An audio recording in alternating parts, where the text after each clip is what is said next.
আপনি যেরকম একটা হত্যা মামলায় আসামি হয়ে আছেন, ঘুরে বেড়াচ্ছেন, টকশো করছেন, সেরকম আওয়ামী লীগও ইলেকশন করার অধিকার রাখে। যেদিন তার বিচার হয়ে যাবে সেদিন আওয়ামী লীগ যেতে পারবে না ইলেকশনে। আপনার সমস্যা আছে মাথায়।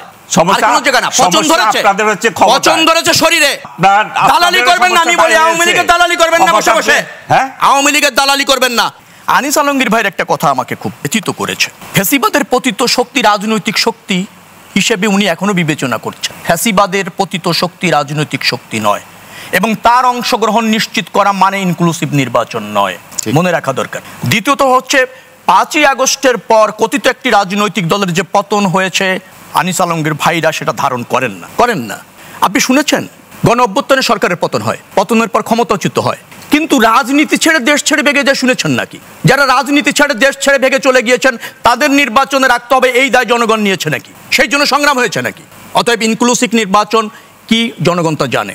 হ্যাঁ, নির্বাচন ব্যবস্থাপনায় আওয়ামী লীগ হস্তক্ষেপ করেছে, নিয়ন্ত্রণ করেছে, দখল করেছে, বিধায় তো পতিত শক্তি হয়েছে। নতুবা আওয়ামী লীগের মতো এক সময়কার প্রতিষ্ঠিত রাজনৈতিক দলকে দেশ ছাড়তে হবে কেন? অতএব সেগুলি ইনক্লুসিভ নির্বাচন ছিল না। এখন যেটা হচ্ছে জাতীয় ঐক্যবদ্ধভাবে ইনক্লুসিভ নির্বাচনের দিকে যাচ্ছি। ওকে, একবার একটি রাজনৈতিক দল তার বিচারিক প্রক্রিয়ার মধ্যে ঢুকে গিয়েছে, আওয়ামী লীগের বিচার দাবি হয়েছে, আইন করা হয়েছে, বিচার হবে, ট্রায়াল ফেস করবে, তারপর রাজনীতিতে বৈধ হলে রাজনীতি করবে, নির্বাচন করবে, সবই করবে। কেন তার আগে কেন হবে না? এত উদ্বিগ্ন হলেন কেন? বিচার হওয়ার আগে কিভাবে বিচার হয়ে যাবে? কেন হবে? আপনি তো ভেগে গেছেন, পালিয়ে গেছেন, আপনার রাজনীতি মানুষ বর্জন করেছে, আপনার পতন ঘটিয়েছে, এটা আপনার শাস্তি চায়, আপনার রাজনীতি নিষিদ্ধ চায়। আপনার বলবেন না, আওয়ামী লীগের বলেন। আওয়ামী লীগ না, ওই যে আপনারা যাদের গোত্রদাহ হয়, গায়ে লেগে যায়, মায়া কান্না আসে, তাদের জন্য বলছি। এত সহজে ভাবে নিয়ে না। ওকে, শামীম হায়দার পাটোয়ারির সাথে আমি একমত। আপনি যদি প্রতিযোগিতাপূর্ণ গণতন্ত্র চান, আপনি যদি ধরেন উদার গণতন্ত্র চান, গণতন্ত্র যদি নিজের পক্ষে না আনেন, ওই জায়গাগুলি থাকতে পারলে ভালো হতো, বিশেষ করে সংবিধান সংশোধনের জায়গায়। হ্যাঁ, ফ্যাসিবাদী তো সবসময় দোষর চায়, আবার দোষর পায়ও।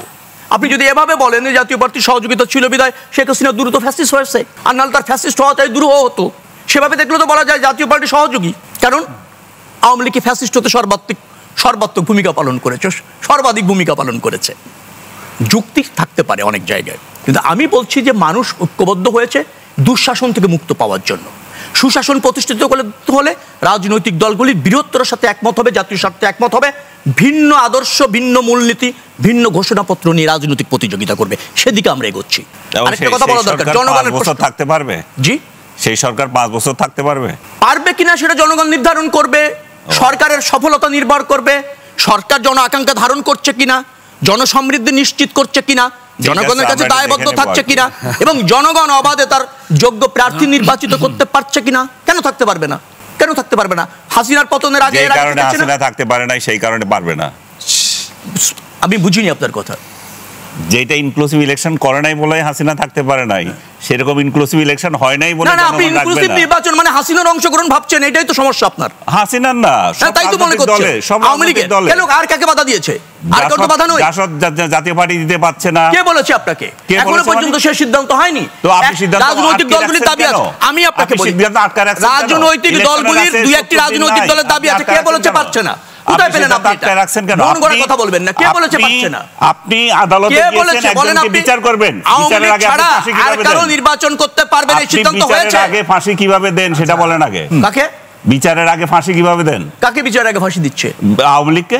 কোথায় কে ফাঁসি দিল? ওই আপনি ইলেকশন করতে পারবেন না মানে কি? আপনি জানেন ট্রায়াল চলাকালীন সময়, আপনি জানেন একটা রাজনৈতিক দল ট্রায়াল চলাকালীন সময়ে তার রাজনীতি ওপেন রেখে ট্রায়াল হয় নাকি?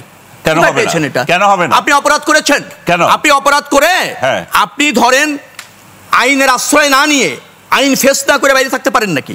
আপনি ব্যক্তিগত আক্রমণ করতে চাই না, আপনাকে আপনার উদাহরণ দিয়ে বলি। আপনি একটা মামলা ফেস করছেন, ঠিক আছে? জি। তো এখন কি আপনি জেলে ঢুকে থাকবেন? না, আমি তো জেলে, আপনার ফাঁসি হয়ে যাবে। আমি আদালত কর্তৃক জামিন প্রাপ্ত। তো সেই আপনি এখনো তো আদালতে যান নাই, আপনি এখনো আদালত ফেস করেন নাই। একই কারণে এখনো ফেস করেন নাই, এখনো ফেস করেন নাই। আপনি যেরকম একটা হত্যা মামলায় আসামি হয়ে আছেন, ঘুরে বেড়াচ্ছেন, টকশো করছেন, সেরকম আওয়ামী লীগও ইলেকশন করার অধিকার রাখে। যেদিন তার বিচার হয়ে যাবে সেদিন আওয়ামী লীগ যেতে পারবে না ইলেকশনে। আপনার সমস্যা আছে, সমস্যা আছে মাথায়, সমস্যা কোনো জায়গা না। পছন্দ ধরেছে, আপনাদের হচ্ছে পছন্দ ধরেছে শরীরে।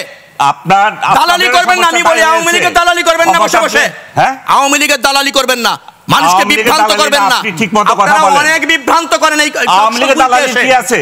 আপনারা করেন বিভ্রান্ত করবেন না। কথা বললে দালালি হয়ে যায় কেন? আমরা শুনবো। এটা ন্যায্য কথা। সত্যির জন্য কান্না পাচ্ছে আপনার কাছে, এটা ন্যায্য কথা। ও জি, ন্যায্য কথা। এটা ন্যায্য কথা। ন্যায্য কথা। আপনার দল যখন ইলেকশন করতে পারে না তখন বলেছিলাম ইলেকশন ঠিক হয়নি। আওয়ামী লীগের আমলে বিএনপি অংশ নিতে পারি না, আর এখনকার আওয়ামী লীগ অংশ নিতে পারছেন তো? তখনও বলেছি ইলেকশন বিএনপি যখন আসে নাই তখনও বলেছি। এইগুলি করে তো বিভ্রান্ত করেন আপনারা, দালালি করেন, স্পষ্ট দালালি করেন আপনারা। এটা হলো আপনাদের চরিত্র। আমরা চরিত্র আপনাদের। আনিস আলমগীর ভাই, আপনার কাছে আসতে চাই। আমরা এখন নির্বাচন বা রাজনীতির প্রেক্ষাপটে দুটি খুব একদম রগরগে তাজা এই কোড আন কোড বলছি যে ট্যাগিং এবং মবের রাজনীতির যে প্রেক্ষাপট দেখছি, একটি সুষ্ঠু নির্বাচন করতে গেলে এই প্রসঙ্গগুলোর অনুপস্থিতি থাকতেই হবে। যে ট্যাগিং চললে, মব চললে সুষ্ঠু নির্বাচনের পরিবেশ অনেকটাই ক্ষুণ্ণ হয়। এটা তৈরি হচ্ছে কেন? এটা কি উদ্দেশ্য প্রণোদিত, নাকি আইন শৃঙ্খলা পরিস্থিতি বাহিনী কোনোভাবে এটা করতে পারছে না? এটা তো 5 আগস্টের পরে থেকে হয়ে আসছে, এটা তো নতুন আজকে হচ্ছে না। জি, হিসাব করলে ট্যাগের রাজনীতি বাংলাদেশে বহু আগে থেকে আছে। ইভেন আমরা তো বহু পেছনে যাওয়ার দরকার নাই, বিগত সরকার আমলেও যদি আমরা খেয়াল করে দেখি তাহলে যারা আওয়ামী লীগ করতো না তাদেরকে মানে গড়ে বিএনপি জামাত বলা হতো, পাকিস্তানি বলা হতো। একই কালচার এখনো শুরু হয়েছে। যারা বিএনপি জামাত করে না বা এখন নতুন নতুন গজিয়ে ওঠা অনেকগুলো দল আছে, ওগুলো কেউ করে না, তো তারা হয়ে গেছে এখন ভারতের দালাল, আওয়ামী লীগের দালাল। সো এই কালচার থেকে আমরা তো বের হতে পারছি না। সো ট্যাগিংটা এটা চলবেই। এবং আপনি যদি বলেন যে এটা থামবে কিনা, এই থামাটা রাষ্ট্রীয়ভাবে রাষ্ট্রীয় আচারের উপর নির্ভর করে। রাষ্ট্র যখন এগুলাকে উৎসাহ দেয়, রাষ্ট্র যখন মব কালচারকে লালন পালন করে, তখন সেখানে এগুলো থামার কোনো প্রশ্ন নাই। আপনি 32 নম্বর দিয়ে যে রাজনীতি শুরু হয়েছিল ভাঙচুরের, সেটা আবার দেখেন যে এতদিন পরে এসে আবার 32 নাম্বার। যেদিন বাংলাদেশে একটা গুরুত্বপূর্ণ রায় হচ্ছিল সেদিনও 32 নাম্বারে যাচ্ছে। তার মানে কি, এগুলো রাষ্ট্র চর্চা করছে বলে এগুলা করতে সাহস পায় অন্যরা। যদিও রাষ্ট্র এবার একটু লজ্জা পেয়ে একটু ইট রক্ষার জন্য একটা ব্যবস্থা করেছে, যে 32 নম্বরে কিছু ইট আছে, এগুলো যদি ফেলে দেয় একটু বেশি নোংরা হয়ে যায়। তো এটা রক্ষা করেছে, কিন্তু আমি মনে করি যে এই রক্ষা হবে না। যারা এগুলো ভাঙতে চায়, যারা এই ট্যাগিং এর রাজনীতি করতে চায়, তারা এটা অনবরত করবে। এবং যারা ভাঙতে চায় অথবা যারা 32 পছন্দ করছে না, তাদের মূল অভিযোগ নিশ্চয় আপনি শুনেছেন, কথাও বলেছেন, তারা মূল অভিযোগ যে 32 থেকেই আসলে স্বৈরাচার কিংবা এই যে স্বৈরাচারের প্রেতাত্মার সৃষ্টি, তার প্রেক্ষাপটে কোড আন কোড এটা না থাকলে আর স্বৈরাচার তৈরি হবে না, এটা তাদের বক্তব্য। সেটা তাদের বক্তব্য, তারা তাদের মতো বলুক, সেটা তো আমার তো কাউন্টার করার কিছু দরকার নাই। তারা তাদের মতো চিন্তা করে। যেটা আমি মনে করি যে এগুলো রাষ্ট্র থেকে উৎসাহ পাওয়ার ফলে করে। 32 তো নতুন করে হয় নাই, 32 স্বৈরাচারের হয়ে গেছে। 32 বাংলাদেশের স্বৈরাচারের কি ভূমি হয়ে গেল। 32-এ তো শেখ হাসিনাও থাকে না। 32 তো এখন একটা জাদুঘরে রূপান্তরিত হয়েছে। 32-এ রাষ্ট্রীয় কোনো অতিথি আসলে সেখানে প্রদর্শন দিতে যায়, ফুলে মালা দিতে যায়। 32 আর কি আছে? 32 আসল হচ্ছে যন্ত্রণা হচ্ছে 71 যারা দেখতে পারে না তাদের। কারণ তারা জানে ওই বাড়ি থেকেই বাংলাদেশের রূপকার যিনি চিন্তা করেছেন, বাংলাদেশকে যিনি চিন্তা করেছেন, তারা 32 থেকেই তাদের উৎপত্তি হয়েছিল। সো 32 ওদের অসহ্য লাগে। 32 তাদের যে জিন পড়া দিলে যেরকম জ্বলা করে, ফুটু দিতে হয়, সেরকম 32 নাম্বার এমন তাদের যেটা ফু দিয়ে এটা শেষ করে দিতে হবে, আদারওয়াইজ তাদের এই জ্বালা কিন্তু যাবে না। তাহলে চিন্তা থেকে জি আনিস ভাই, এখানে তো নির্বাচন সরকার বা প্রধান উপদেষ্টা যেমন বলছেন যে নির্বাচনটি হতে হবে ঐতিহাসিক, একই সাথে আপনার আলোচনার সূত্র ধরে বলি যে আমাদের ইতিহাস যা আছে সেই ইতিহাসকে তো সংরক্ষণ করতে হবে, শ্রদ্ধাশীল থাকতে হবে। এই জায়গার দুইটির মধ্যে যদি সমন্বয় করতে সরকার কিংবা একই সাথে যদি একটু এগিয়ে বলি, নির্বাচন কমিশনের যদি আসলে একটা ঘাটতি তৈরি হয়, সেক্ষেত্রে নির্বাচনে জন অংশগ্রহণে কোনো প্রভাব পড়বে? কিছুটা তো পড়বেই, কারণ জুলাই সনদ এখানে প্রধান একটা ডিসপিউট হিসেবে আছে। এই সনদ কার্যকর কিভাবে করবে সেটা নিয়ে রাজনৈতিক দলগুলো যারা এটাতে একমত হয়েছিল, তাদের মধ্যে যে ইয়েটা আছে সেটা শেষ হয়নি। তাহলে এটা গণভোটের মাধ্যমে কিভাবে যাবে সেটা এখনো ঠিক নাই। গণভোটে যদি না জিতবে না হ্যাঁ জিতবে সেটাও ঠিক নাই। গণভোটের প্রধান রাজনৈতিক দলগুলো কোন ভূমিকায় যাবে, বিশেষ করে বিএনপি কি না দিকে যাচ্ছে না হা এর দিকে যাচ্ছে সেটা এখনো ক্লিয়ার না। বিএনপির অপোনেন্ট যারা আছে তারা বিএনপিকে সংস্কার বিরোধী একটা কালার দিয়ে এখানে একটা গেম খেলতে চায়। সেই গেম বিএনপি কিভাবে উত্তরণ করবে? বিএনপি যদি না ভোটের ডিসিশন নেয়, এটা রাইটলি ডিসিশন হবে যে আমরা নির্বাচিত প্রতিনিধি যারা আছে তাদের 100% ইয়ে আছে, তারা সেটা করবে, তারা তাদের মতো এই সংবিধান পরিবর্তন করবে, কোনটা কোথায় লাগবে। এবং আমরা যেটা 17 অক্টোবর যেটা সাইন করেছি আমরা সেটার প্রতি অঙ্গীকারবদ্ধ থাকবো। তাহলে কিন্তু এখানে হানায়ের কোনো তাকে ব্লেম দেওয়ার আর কোনো সুযোগ থাকছে না। আর একটা আমি শেষ করে দিচ্ছি আপনাকে, আপনি যেটা জানতে চেয়েছিলেন। আরেকটা সবচেয়ে বড় চিন্তা হচ্ছে যে এই ইলেকশন নিয়ে আপনি যেটা প্রশ্ন করলেন, এখানে ইনক্লুসিভনেস থাকবে না। এটা এখনই বোঝা যাচ্ছে যে এই ইলেকশন হবে একতরফা। এখানে জামাত বিএনপি এবং সমমনা, বা আপনি বলতে পারেন যে BNP plus Jamaat plus plus, মানে জামাতের A team B team C team যারা আছে ওগুলো নিয়ে একটা ইলেকশন হবে। আনিস ভাই এটা আমি শেষ করে দিচ্ছি আপনাকে। সেটাই, এই ইনক্লুসিভনেস যখন থাকবে না তখন এটা নিয়ে পরবর্তী পর্যায়ে প্রশ্ন দেখা দেবে। আর প্রশাসনিক এবং কারিগরি কিছু বিষয়টা আছে, আইনশৃঙ্খলার বিষয় আছে। আপনি বলছিলেন যে অংশগ্রহণ কিভাবে বাড়ানোর যে বিষয়টা, সেটাতে আমি একটা প্রস্তাব করতে পারি আপনাকে। বলুন। যেটা আপনি বলছেন যে ভোট দিতে অনেকে কিন্তু যেতে পারবে না, বিশেষ করে আওয়ামী লীগের লোকজন তো ভোট দেওয়ার প্রশ্ন আসছে না। কারণ একদিকে শুধু তারা যে দলগতভাবে এটা প্রত্যাখ্যান করার আহ্বান জানাচ্ছে সেটা না, আপনার ইচ্ছা থাকলেও পারবে না। কারণ অনেকে বাস্তুচ্যুত, ঢাকার লোক চিটগাঁয়ের লোক ঢাকাতে পড়ে আছে, তার পক্ষে যায় এরকম কিছু প্রসঙ্গ তৈরি হয়েছে, সম্ভব হবে না। কিন্তু নির্বাচন কমিশন যদি চায় এটা কিন্তু পূরণ করতে পারে, স্টিল দে হ্যাভ টাইম। জি, আর কিছু এই প্রসঙ্গে আরো কিছু প্রশ্ন থাকলো আনিস ভাই। না, আমি এটা আপনাকে বলে দিচ্ছি, এটা কিভাবে শেষ করতে পারে। এটা হচ্ছে যে আমাদের প্রবাসীদের জন্য যে অ্যাপস করেছে, তো সেই অ্যাপসে আমি যদি ঢাকা থেকে বসে আমি চিটগাঁয়ে ভোট দিতে চাই, আপনি নোয়াখালী থেকে বগুড়ার ভোট দিতে চান, যাতে দিতে পারেন। একটা অ্যাপস চালু করার কথা আপনি বলছেন, প্রস্তাব করছেন, শুরু করেছে, সেটাতেই এইটা সম্ভব পারে। আনিস ভাই অসংখ্য ধন্যবাদ। অধ্যাপক সৈয়দ আব্দুল আজিজ ভাই আসতে চাই, যেটি আনিস ভাই বললেন যে নির্বাচনটি হবে একতরফা এবং সেটি নানা ধরনের প্রশ্ন রাখবে। রাজনৈতিক বিশ্লেষক হিসেবে আপনি কি সেটা মনে করেন নাকি ভিন্ন কিছু দেখেন? ধন্যবাদ জানাচ্ছি এবং সবাইকে শুভেচ্ছা শ্রদ্ধা জানাচ্ছি সকল আলোচককে। না, আমি একেবারেই তা মনে করি না। আনিস আলমগীর ভাইয়ের প্রতি পরিপূর্ণ শ্রদ্ধা রেখেই বলছি যে কোনো বিপ্লবের কিন্তু বিপ্লবোত্তর একটা যন্ত্রণা থাকে।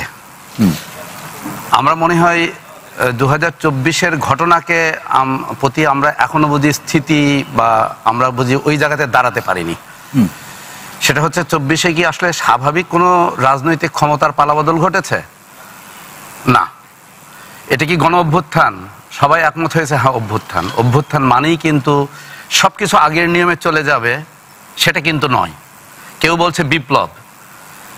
বিপ্লব যদি হয় তার মানে একটা রূপান্তর প্রক্রিয়া, এবং পৃথিবীর যত বিপ্লব হয়েছে তার জন্য সময় লেগেছে। কিন্তু আমি এই জায়গাতে বলি ইনক্লুসিভিটির প্রসঙ্গে আমি শেষের প্রশ্নটা আমি মনে করি আলমগীর ভাই যে প্রস্তাবটা দিয়েছেন খুবই চমৎকার একটা প্রস্তাব। নির্বাচনটাকে গ্রহণযোগ্য করার জন্য কিন্তু টার্নওভার রেটটাকে যত বাড়ানো যাবে সেটার গ্রহণযোগ্যতা বাড়বে। এবং ইনক্লুসিভিটির অর্থ কিন্তু এই নয় যে সব রাজনৈতিক দলের অংশগ্রহণ হতে হবে। জনগণের অংশগ্রহণটা ইনক্লুসিভিটির মেইন প্যারামিটার। আমরা কিন্তু ফ্যাক্ট নিয়ে কথা বলবো। বাংলাদেশের ইতিহাসে যত নির্বাচন হয়েছে ওই জায়গাতে আমরা বলবো, এবং সেক্ষেত্রে আমি মনে করি গণভোট হচ্ছে এটা একটা অ্যাসিড টেস্ট। 2024-এর যে রূপান্তর প্রক্রিয়া শুরু হয়েছে, আগের রাজনীতিতে ফিরে না যাওয়ার রূপান্তর প্রক্রিয়া, তার একটি অগ্নিদগ্ধ প্রশ্ন হবে যে গণভোটটা হবে কি হবে না। এবং গণভোট যদি না হয় তাহলে কিন্তু 24-এর ঘটনাবলীগুলো কিন্তু প্রশ্নবিদ্ধ হবে। এখন তো গণভোট আমরা জানি নির্বাচনের দিনই হচ্ছে। হ্যাঁ, নির্বাচনের দিনই হচ্ছে। এটাতে আমার মনে হয় সকল দলই এখন একমত হয়েছে। গণভোটের প্রশ্নে কিন্তু কোনো দ্বিমত নাই। দ্বিমতটা ছিল যে একসাথে হবে না একাধিক দিনে হবে, কিন্তু সেটাও আমার মনে হয় যে অলরেডি যারা ফ্যাসিবাদ বিরোধী যত রাজনৈতিক দল বা স্বৈরাচার বিরোধী আন্দোলনের যত রাজনৈতিক দল কিছু কিছু বিষয় বিরোধ থাকলেও কিন্তু আমি বলি যে 6টা নোট অফ ডিসেন্ট বা 15টা নোট অফ ডিসেন্ট আছে মানে হলো তাদের আপত্তি আছে, কিন্তু সম্মতি হয়েছে তো 84 বিন্দুতে। না, কিন্তু সেই ব্যাপারগুলো মনে হচ্ছে যে আজিজ ভাই সেই ব্যাপারগুলো মনে হচ্ছে আলাপ আলোচনা করে একটা জায়গায় এসেছে, কিন্তু 4টা প্রসঙ্গে হ্যাঁ বা না এর যে উত্তর, এইখানে যারা ভোটার সম্মানিত তারা কতটা বুঝতে পারবেন এই প্রসঙ্গগুলো? হ্যাঁ, এইটা সত্য। আমি এটার সাথে আপনার এটার সাথে পুরোপুরি একমত যে আমরা এখন পর্যন্ত যে স্ট্রাকচারটা দেখেছি এবং 4টা প্রশ্নের পরে একটা সিদ্ধান্ত গ্রহণ, এইটা আমাদের সমাজে বিশেষ করে প্রান্তিক জনগণের কাছে এটাকে নিয়ে যাওয়া, যদিও কিন্তু সরকারের পক্ষ থেকে বলেছেন যে তারা এই ব্যাপারে যথেষ্ট ক্যাম্পেইন এবং প্রয়োজনীয় করবেন। আমি মনে করি আজকের পৃথিবীটা তো প্রযুক্তির পৃথিবী। আজকের পৃথিবী আমরা যতটা মনে করি যে আমাদের প্রান্তিক জনগণ পিছিয়ে আছে, কিন্তু প্রযুক্তির কল্যাণে কিন্তু আসলে কিছু কিছু জিনিস মানুষকে কিন্তু তারা কিন্তু খুব কাছাকাছিও আছে। সুতরাং এটা নির্ভর করবে, আপনার কথাটাকে আমি এভাবে শেষ করতে চাই যে রাজনৈতিক দলগুলোর ঐক্য এক্ষেত্রে কিন্তু প্রধানতম নিয়ামক হিসেবে কাজ করবে। যদি রাজনৈতিক দলগুলো যদি ঐক্যবদ্ধ হয়, যারা একত্রে আছে, ওই যে বললাম 84 বিন্দুতে একত্রে আছে, 15 বিন্দুতে হয়তো তারা কোনো দ্বিমত আছে। অধ্যাপক সৈয়দ আব্দুল আজিজ ভাই, অসংখ্য ধন্যবাদ। শেখ রবিউল আলম ভাই, আসতে চাই যে আসলে এই মুহূর্তে সক্রিয় রাজনৈতিক দলগুলোর মধ্যে যে ঐক্য, সেটি একটু সুষ্ঠু বা ইতিহাসের সেরা নির্বাচনের ক্ষেত্রে অন্যতম নিয়ামক হিসাবে কাজ করবে। কিন্তু আমরা তো লক্ষ্য করছি গণভোটের প্রসঙ্গ বলুন কিংবা সুষ্ঠু নির্বাচনের প্রশ্নে যে লেভেল প্লেইং ফিল্ড অথবা আইন শৃঙ্খলা পরিস্থিতি থাকা প্রয়োজন, সেটি নিয়েও আপনার দল বিএনপি কিংবা জামাত বা অন্যান্য দলগুলোর মধ্যে একটা পরস্পর দোষারোপের সংস্কৃতি ইতিমধ্যে তো শুরু হয়েছে। সেক্ষেত্রে সরকার বা নির্বাচন কমিশন নিয়ন্ত্রণ করতে পারছে না, এমনটি দেখা যাচ্ছে। বড় রাজনৈতিক দল হিসাবে বিএনপি কি এই ট্যাগিং এর যে রাজনীতি বা মবের রাজনীতি নিয়ন্ত্রণের ক্ষেত্রে আলাদা করে কিছু ভাবছে? ধন্যবাদ আপনাকে, সমালোচক বৃন্দ এবং যারা এই মুহূর্তে আরটিভির সাথে যুক্ত আছেন। বিএনপি সর্ববৃহৎ রাজনৈতিক দল হিসেবে দায়িত্বশীলতার পরিচয় দিচ্ছে। একটা গ্রহণযোগ্য নির্বাচন অনুষ্ঠান করবার ক্ষেত্রে যে সমস্ত জায়গায় ব্যত্যয় আছে সে ব্যাপারে অন্তর্বর্তীকালীন সরকার এবং নির্বাচন কমিশনকে সজাগ করছে, আর যেখানে সহযোগিতা করার প্রয়োজন আছে সেখানে সহযোগিতা করছে। মনে রাখা দরকার লেভেল প্লেইং ফিল্ড আছে। লেভেল প্লেইং ফিল্ড মানে এই নয় লেভেল উইনিং সিচুয়েশন। এই জায়গাটা আমরা ভুল করছি। সব রাজনৈতিক দল তাদের রাজনৈতিক কর্মসূচি সমানভাবে পালন করছে, নির্বাচনমুখী হয়েছে, প্রচারণা নির্বাধায় সমান সুযোগ নিয়ে প্রচারণা করছে, প্রার্থী ঘোষণা করছে, নির্বাচনের ওয়েবও তৈরি হয়েছে। তফসিল ঘোষণার পর নিশ্চয়ই আইন শৃঙ্খলা রক্ষাকারী বাহিনী, অন্তর্বর্তীকালীন সরকার এবং নির্বাচন কমিশন আরো বেশি দায়িত্বশীলতার পরিচয় দিবে।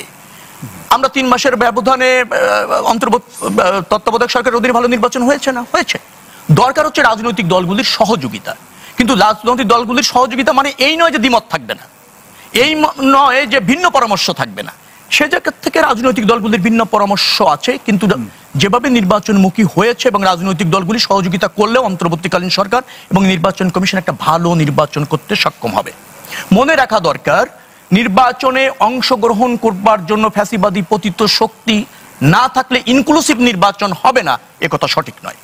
বলার চেষ্টা করা হয়েছে আওয়ামী লীগের ভোটাররা কোথায় ভোট দেবে। ভোটাররা কোনো দলের, আওয়ামী লীগ, বিএনপি বা জামাতের এভাবে ভাবার সুযোগ নেই। প্রয়োজন এবং পরিস্থিতি অনুসারে ভোটাররা রাজনৈতিক দল বেছে নেয়, জনপ্রতিনিধি বেছে নেয়। তো সেখানে কোনো ঘাটতি থাকবে বলে আমার কাছে মনে হয়। সেটা আনিস ভাই তো বলছিলেন নির্বাচনে একতরফা হয়ে যাবে কিনা, এরকম একটা প্রশ্ন তিনি রাখছেন। নির্বাচনের প্রধান স্টেক হোল্ডার হচ্ছে জনগণ। জনগণ একটা অবাধ পরিবেশে তার পছন্দের প্রতিনিধি বেছে নেওয়ার সুযোগ পাবে, সেটাই নির্বাচন। কোনো একটি দল নির্বাচনে অযোগ্য হলো অথবা অংশগ্রহণ করলো না, সেটা কিন্তু ইনক্লুসিভ বা গ্রহণযোগ্য নির্বাচনের ক্ষেত্রে সবসময় অন্তরায় নয়। একটা অন্তর্বর্তীকালীন সরকার আছে, প্রশাসন নীরবে ফাংশন করবে, বিশ্বাস রাজনৈতিক দলগুলির আছে, জাতির আছে। অর্থাৎ নির্বাচন হবে, জাতি স্বতঃস্ফূর্তভাবে অংশগ্রহণ করবে, রাজনৈতিক দলগুলি সহযোগিতা করবে, নির্বাচনের ফলাফল মেনে নেবে। জনপ্রতিনিধিরা সংসদে যাবে, অবাধভাবে একটা কার্যকর সংসদ পাবে, দায়বদ্ধ একটা সরকার পাবে। এটাই হচ্ছে নির্বাচনের মূল জায়গা। সেখানে কিন্তু আমরা এগোচ্ছি, সেখানে খুব বেশি ব্যত্যয় নেই। একটা কথা বলা রাখা দরকার আনিস ভাই, বলুন। সেটা হচ্ছে, ধরেন বলছে যে বিএনপি হা বা না এর পক্ষে ভোট দেবে, এখনো ক্লিয়ার না। স্পষ্ট করে দায়িত্ব নিয়ে বলছি বিএনপি হার পক্ষেই ভোট দেবে। তবে ভোট প্রক্রিয়ায় জনগণের অবাধে অংশগ্রহণ করার ক্ষেত্রে একটি প্রশ্ন, 4টি অংশ, 48টি প্রস্তাবনা সংবিধানে যুক্ত হবে। এই জায়গায় কিছুটা অস্বচ্ছতা আছে, যার ফলে কোনো ভোটার ইচ্ছা করলে কোনো একটা অংশের সাথে অথবা বেশ কিছু প্রস্তাবনার সাথে দ্বিমত করার সুযোগ থাকছে না, যার ফলে জনগণ কিছুটা এখানে বিভ্রান্ত হবে। হা না ক্ষেত্রে সে কোনটা চুজ করবে সেখানে কিছুটা অস্বচ্ছতা তৈরি হতে পারে। কিন্তু মনে রাখা দরকার, বিশেষ করে দিচ্ছি, এই জুলাই সনদ বিএনপি সই করেছে, জুলাই ঘোষণাপত্র বিএনপি মেনে নিয়েছে, এবং এই শামীম ভাইয়ের সাথে ওই জায়গায় কিন্তু আমি একমত। একটা বলি যে আপনি যদি সংবিধানের মৌলিক জায়গায় পরিবর্তন করতে চান তাহলে আগে সংসদে পাস, তারপর হচ্ছে গণভোট, এইটাই ন্যায্য। কিন্তু দেশের বৃহত্তর স্বার্থে, রাজনৈতিক দলগুলির স্বার্থে, ঐক্যের স্বার্থে বিশ্বাস অবিশ্বাসের যে দোলা চলেছিল 5ই আগস্টের পর, তার বৃহত্তর স্বার্থে আমাদেরকে গণভোট আগে করতে হচ্ছে। সেই গণভোটের ক্ষেত্রে বিএনপির সহযোগিতা রয়েছে, অর্থাৎ বিএনপি হায়ের পক্ষে ক্যাম্পেইন করবে এবং ধরেন পরিবর্তিত বাংলাদেশ প্রতিষ্ঠা করার ক্ষেত্রে জনগণের যে আকাঙ্ক্ষা আছে সেটা ধারণ করে নির্বাচন করবে, রাজনীতি করবে। অসংখ্য ধন্যবাদ শেখ রবিউল আলম ভাই। শরীফুজ্জামান শরীফ ভাই আসছে, অংশগ্রহণমূলক নির্বাচনের সংজ্ঞা কি?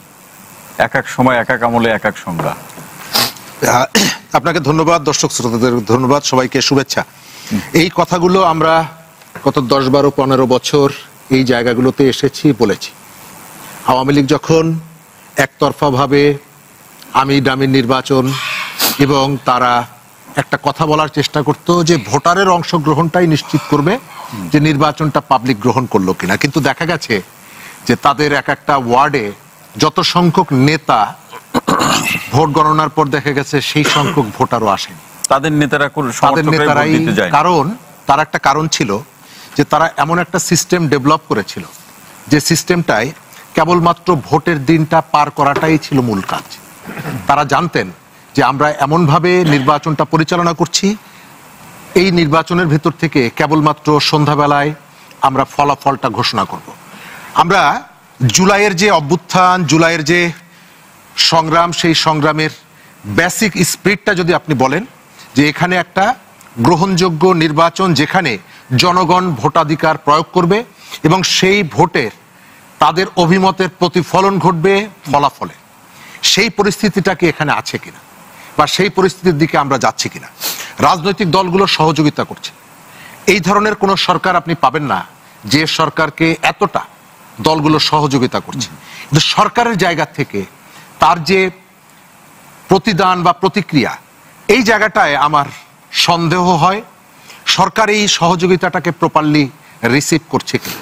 আমি অনেকগুলো জায়গায় দেখি যে সরকারের মনের মধ্যে একটা ভিন্ন এজেন্ডা আছে, ভিন্ন একটা কনসেপ্ট। সেটা কি? রাজনৈতিক দলগুলো যখন জুলাইয়ের বিষয়ে যে ঐক্যমত্য কমিশন, সেই কমিশনের বৈঠকে প্রায় 273 দিন বৈঠক করলো একসঙ্গে বসে, এবং সেখানে সমস্ত ধরনের মতাদর্শিক ভিন্নতার পরেও তারা উপস্থিত হলেন। তারা একটা জায়গায় পৌঁছালেন, কোনো কোনো জায়গায় দ্বিমত পোষণ করলেন, এবং সেই কাগজগুলো পরে উল্টে গেল, পাল্টে গেল। রাজনৈতিক দলগুলো যে বিষয়গুলোতে দ্বিমত পোষণ করলো এবং যাকে অভিযুক্ত করলো, যার ক্রিটিক করলো, সমালোচনা করলো, আপনি 3 দিন পরে তাকে একটা প্রমোশন দিয়ে আরো গুরুত্বপূর্ণ জায়গায় দিলেন। অর্থাৎ এর ভেতর থেকে সরকারের যে সহনশীলতা, রাজনৈতিক দলগুলোর যে ভাবনার প্রতি শ্রদ্ধা, সেই শ্রদ্ধাটা আমি দেখতে পাচ্ছি। ফলে আমার ধারণা যে সরকারের নিজস্ব কোনো একটা এজেন্ডা ভেতরে আছে, যে এজেন্ডা এক্সিকিউট করার জন্য যদি এই নির্বাচনটাকে আপনি ব্যবহার করেন, বাস্তবতা নিরীক্ষে সেটাই মনে হচ্ছে আমাদের এই যে স্পিরিট, যে প্রত্যাশা, সেই প্রত্যাশার সাথে একেবারে মারাত্মক দূরত্ব। অসংখ্য ধন্যবাদ। আরো কিছু প্রশ্ন থাকলো পরবর্তী পর্যায়ে আমরা শুনছি। ফাহিমা শরীফ, আপনার কাছে আসতে চাই যে নির্বাচন নিয়ে জনগণের যে ভাবনা, এই প্রসঙ্গে অনেকগুলো তো জরিপের সাথে আপনি সম্পৃক্ত ছিলেন, আপনার কাছ থেকে একটু শুনতে চাই যে শহর কিংবা আমার গ্রাম অর্থাৎ প্রান্তিক পর্যায়ের জনগণ নির্বাচন নিয়ে কি ভাবছে মোটা দাগে। জি ধন্যবাদ। আপনার এই প্রশ্নটার উত্তরের আগে আমি আসলে একটু সুযোগ নিতে চাই রবিউল ভাইকে ধন্যবাদ দেওয়ার জন্য যে উনি ওনার দলের পক্ষ থেকে একটা খুব সিগনিফিকেন্ট কথা বলেছেন যে ওনারা হার পক্ষে থাকবে। আমি আসলে অ্যাজ এ নাগরিক হিসাবে আমারও কিন্তু আসলে কনসার্ন ছিল যে সবচেয়ে বড় রাজনৈতিক দলটা কি আসলে মানে আইদার চুপ থাকবে না হলে নার দিকে যাবে, যেটা আনিস ভাই কিছু ইন্ডিকেট করেছিল। বাট আমি এখন আসলে আশ্বস্ত হচ্ছি, কেননা আমি ব্যক্তিগতভাবে মনে করি এবং নাগরিক সমাজের বেশিরভাগই মনে করে যে এই যে একটা এত বড় একটা ঘটনা ঘটলো, এটা তো শুধু আসলে নির্বাচনের জন্য হয়নি, এটা একটা সংস্কারের জন্য হয়েছিল। তো সেই সংস্কারের ব্যাপারে অন্যান্য রাজনৈতিক দলগুলো যেভাবে কমিটেড আছে, বিএনপির মতো রাজনৈতিক দলও এই হার পক্ষে থাকার মাধ্যমে সেই কমিটমেন্টটা জাতির সামনে ওনারা তুলে ধরলো। তো আপনি যে প্রশ্নটা করেছিলেন যে জনগণ কি ভাবছে, জনগণ কি ভাবছে, আমার কাছে মনে হয় জনগণ যে আসলে কি পরিমাণ মানে উৎসাহিত নির্বাচন নিয়ে, আপনি শুধু একটা দেখেন এই প্রবাসী যেটা ভোটের যে অ্যাপটা তৈরি, মানে ইনোগ্রেশন হলে বেশি দিন কিন্তু হয়নি, গত 18 তারিখে আজকে পর্যন্ত অলরেডি 40,000 কিন্তু রেজিস্ট্রেশন হয়ে গেছে। 40,000 রেজিস্ট্রেশন হয়ে গেছে। আমি একটু আগে আজকে সকালবেলা জাপানি এমবিসির সাথে একজন কথা বলছিলাম যে জাপানে প্রায় 50,000 বাংলাদেশি আছে জাপানে শুধু, এবং জাপানে গত 7-8 দিন হলো এই অ্যাপটা রেজিস্ট্রেশন শুরু হয়েছিল। অলরেডি জাপানে যত 50,000 লোক আছে তাদের প্রায় 20% ভোটার হিসাবে রেজিস্ট্রেশন করে ফেলেছে। আপনি শুধু চিন্তা করেন। হ্যাঁ, অতএব আমার ধারণা এইবার হয়তো সব মিলায় মানে আগে যখন আমাদের এই পোস্টাল ব্যালট ছিল 1,000 লোকও রেজিস্ট্রেশন করতো না, এইবার আমার ধারণা হয়তো এটা 8-10 লাখের মতো হয়ে যাবে। হ্যাঁ, এটা ঠিক যে অনেকেই হতে পারবে না, কারণ অনেকের হয়তো এনআইডি নাই। আবার এই ধরনের প্রক্রিয়াগুলোকে অনেকে কোড আনকোড পলিটিক্যাল লেন্স থেকে দেখছে এবং সেটাকে উদ্দেশ্য প্রণোদিত বলছে। আমার কাছে মনে হয় যে আমরা দেখেন বিভিন্ন সময় আমরা বিভিন্ন সরকারকে ক্রিটিসাইজ করি, রাজনৈতিক দলগুলোকে করি, কিন্তু অ্যাটলিস্ট আমাদের এই জায়গাটাতে যে প্রবাসীদের যে ভোটাধিকার যে দেওয়ার সুযোগটা আসলো, এটা কিন্তু আমি মনে করি একটা হিস্টোরিক ব্যাপার, এবং we should all actually thank. এবং দীর্ঘদিন ধরে প্রবাসীদের দাবিও ছিল, এবং আপনি চিন্তা করেন মানে এরকম একটা এত বড় একটা মানে কর্মযজ্ঞ, এই যে 8-10 লাখ লোকের যে ভোট কালেক্ট করা, এটা কিন্তু একটা বিরাট ব্যাপার, এবং এটা পুরোপুরি ডিজিটালি রেজিস্ট্রেশন হচ্ছে, এত লোকের কাছে ফিজিক্যালি ব্যালট দেওয়া হবে, সেটা আবার ক্যালেক্ট করা হবে। আমার কাছে মনে হয় যে মানে অনেক এই সরকারের অনেক ব্যর্থতা আছে, অনেক ইনএফিশিয়েন্সি আছে, কিন্তু এই জায়গাটা আমার কাছে মনে হয় আমি ব্যক্তিগতভাবে ইতিবাচক উদ্যোগ হিসেবে আমরা দেখছি। অসংখ্য ধন্যবাদ ফাহিম মাসুদ ভাই। আলোচনা শুনবো অধ্যাপক সৈয়দ আব্দুল আজিজ ভাই। দর্শকের প্রশ্নের প্রেক্ষাপটে যে প্রশ্নটা আপনার কাছে রেখে যাওয়া, বিরতিতে যাওয়া, যে গণভোটে যে হ্যাঁ না প্রসঙ্গ থাকবে, এটি জনগণের কি কাজে লাগবে? আমি এই প্রশ্নে আসার আগে আমি ছোট্ট করে একেবারে মানে 1 মিনিটের মধ্যে আমি কয়েকটা জিনিস একটু টাচ করতে চাই। শরীফ ভাই একটা প্রসঙ্গে তুলেছেন যে সরকারের ভিন্ন এজেন্ডা। আমি মনে করি হ্যাঁ, আমার দৃষ্টিতেও আমরা সরকারের অনেকগুলো সমালোচনা করি, কিন্তু আমি মনে করি যে এই সরকারের কিন্তু এজেন্ডাগুলো প্রকাশ করেছে। যেমন ডক্টর ইউনূস বলেছেন তিনি একটি ঐতিহাসিক নির্বাচন দিতে চান, এবং এখন কিন্তু আমরা যেটা লক্ষ্য করছি, সরকার কিন্তু ক্রমাগত যে অনাস্থার জায়গাটা তৈরি হয়েছিল যে সরকার কি নির্বাচনের দিকে যাচ্ছে না অন্য কোনো কিছু, কিন্তু সরকারের টোটাল মেকানিজম কিন্তু দৃশ্যমান হচ্ছে যে তারা নির্বাচনের দিকেই যাচ্ছে। দ্বিতীয় বিষয়টা হচ্ছে যে একটা স্থিতিশীল গণতন্ত্র আসতে গেলে অবশ্যই নির্বাচনের কোনো বিকল্প নেই, এবং তৃতীয় বিষয়টা হচ্ছে যে আমার বিবেচনায় এই সরকারের অনেক সমালোচনা আমরা করছি এবং করব, অবশ্যই করব, কিন্তু স্বাধীনতা উত্তর বাংলাদেশের 54 বছরে কোন সরকারের সময় বিভিন্ন রাজনৈতিক পক্ষকে দীর্ঘকাল ব্যাপী নানা মতভেদগুলোকে একটা জায়গায় নিয়ে আসার ক্ষেত্রে এইটা কিন্তু 54 বছরের ইতিহাসে একটা অনন্য ঘটনা, যেটা আমরা 54 বছরের ইতিহাস তো এই জাতিটাকে বিভক্ত করার ইতিহাস, পক্ষ বিপক্ষের ইতিহাস, এবং আমাদের নানা কারণে আমরা চেষ্টা যে হয়নি তেমনটা না, আমরা অতীতও দেখতে পাই, কিন্তু বেশি দিন তো এক থাকতে পারিনি, কিন্তু এটা হলো চ্যালেঞ্জ, এটা শুধু একটা সরকারের না, এটা জাতিরও চ্যালেঞ্জ। হ্যাঁ, জাতিরও চ্যালেঞ্জ। আচ্ছা, আমি খুব দ্রুত মূল আপনার প্রশ্নের উত্তরে আসতে চাই। দ্বিতীয় একটা জিনিস একটু টাচ করতে চাই, আনিস আলমগীর ভাই আমার কাছে মনে হচ্ছে এই বিষয়টা খুবই চমৎকার একটা বিষয় তুলেছেন উনি, যে আমাদের কিন্তু টোটাল প্রবাসীর দিক থেকে বাংলাদেশ কিন্তু টপ 10 কান্ট্রির মধ্যে একটা, এবং আমাদের প্রায় 14.3 মিলিয়ন, মানে প্রায় 1.5 কোটির কাছাকাছি আমাদের কিন্তু প্রবাসী, এবং 92টা দেশে আছে। আমি নিজে ব্যক্তিগতভাবে এই প্রবাসী এবং এই শ্রমশক্তির বাজারে আমার কিছুটা গবেষণার বা কিছু কাজ করার আমার আছে, এবং আমরা যেভাবে দেখছি রেমিটেন্সের যে প্রবাহ, তাতে কিন্তু গার্মেন্টসকে অনতিবিলম্বে ছাড়িয়ে দেবে, এবং কি এটা আগামী 5 বছরে $100 বিলিয়ন যেতে পারে। এটা একটা কিন্তু খুব গুরুত্বপূর্ণ, এবং এখানে প্রযুক্তির একটা কিন্তু প্রয়োগ হবে, এবং সেটা কতটুকু রিচ করতে পারবে, সেটা কত পার্সেন্টকে রিচ করতে পারবে, কিন্তু আমি মনে করি যে এটা একটা অনেক বড় উইন্ডো ওপেন করবে। আমি আনিস আলমগীর ভাইয়ের ওই জায়গাতে একটা সাপ্লিমেন্ট করতে চাই, সেটি হচ্ছে যে পোস্টাল ব্যালটের তো সিস্টেম আছে, যে আশঙ্কাটা দেখা দিয়েছে যে একটা বৃহৎ অংশ তারা কি ভোট দিতে পারবে, আমি মনে করি এটার একটু টেকনিক্যাল ফিজিবিলিটি টেস্ট করা দরকার গভর্নমেন্টের পক্ষ থেকে, এবং যে কেউ যে কোনো জায়গা থেকে তিনি যেন ভোটটা যেন তিনি তার দিতে পারেন, এই নিশ্চয়তা দিলে আমি মনে করি ইনক্লুসিভিটির যে প্রশ্নটা আনিস ভাই তার জায়গা থেকে তো সেটা একটা প্রস্তাব রেখেছেন, কিন্তু আবার এর বিপরীত একটা আলোচনা আছে, পাল্টাপাল্টি একটা আলোচনা আছে, সেটা হচ্ছে নিজের দেশের মধ্যে থেকে তার নিজের আসনে, সংসদীয় আসনের থেকে ভোট দিতে পারবে না, তাহলে সেই ভোটের অংশগ্রহণমূলক স্বচ্ছতা এবং ইনক্লুসিভনেসের প্রসঙ্গে তাহলে সেটা কি পরিমাপ হবে?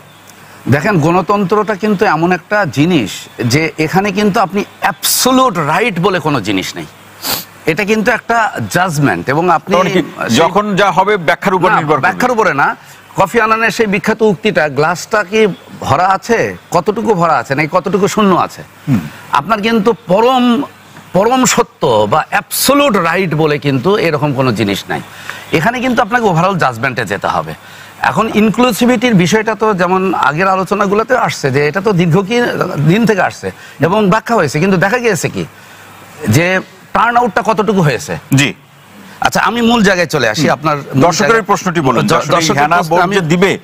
জনগণের কি উপকার হবে? আমি মনে করি না, দুটো জিনিসই আছে ওনার, যে আসলে জনগণের উপকারের একটা বিষয় আসলে, এবং যে প্রশ্নগুলো আছে এই প্রশ্নগুলো জনগণের কাছে কতটুকু প্রাসঙ্গিক আছে। আমি মনে করি দিন যত গড়াবে তিনটা বিষয় জনগণের কাছে খুব স্পষ্ট হয়ে যাবে, এবং গোটা জাতিটা কিন্তু বলা যায় যে এই গণভোটের প্রশ্নে একটা জায়গায় দাঁড়াবে। এটা একটা প্রতীক হয়ে দাঁড়াবে যে 2024-এর যে পরিবর্তনটা হয়েছে এটার কি আমরা, এটা হবে প্রতীকী পরিবর্তন হবে, এটার পক্ষে আছি কি বিপক্ষে আছি।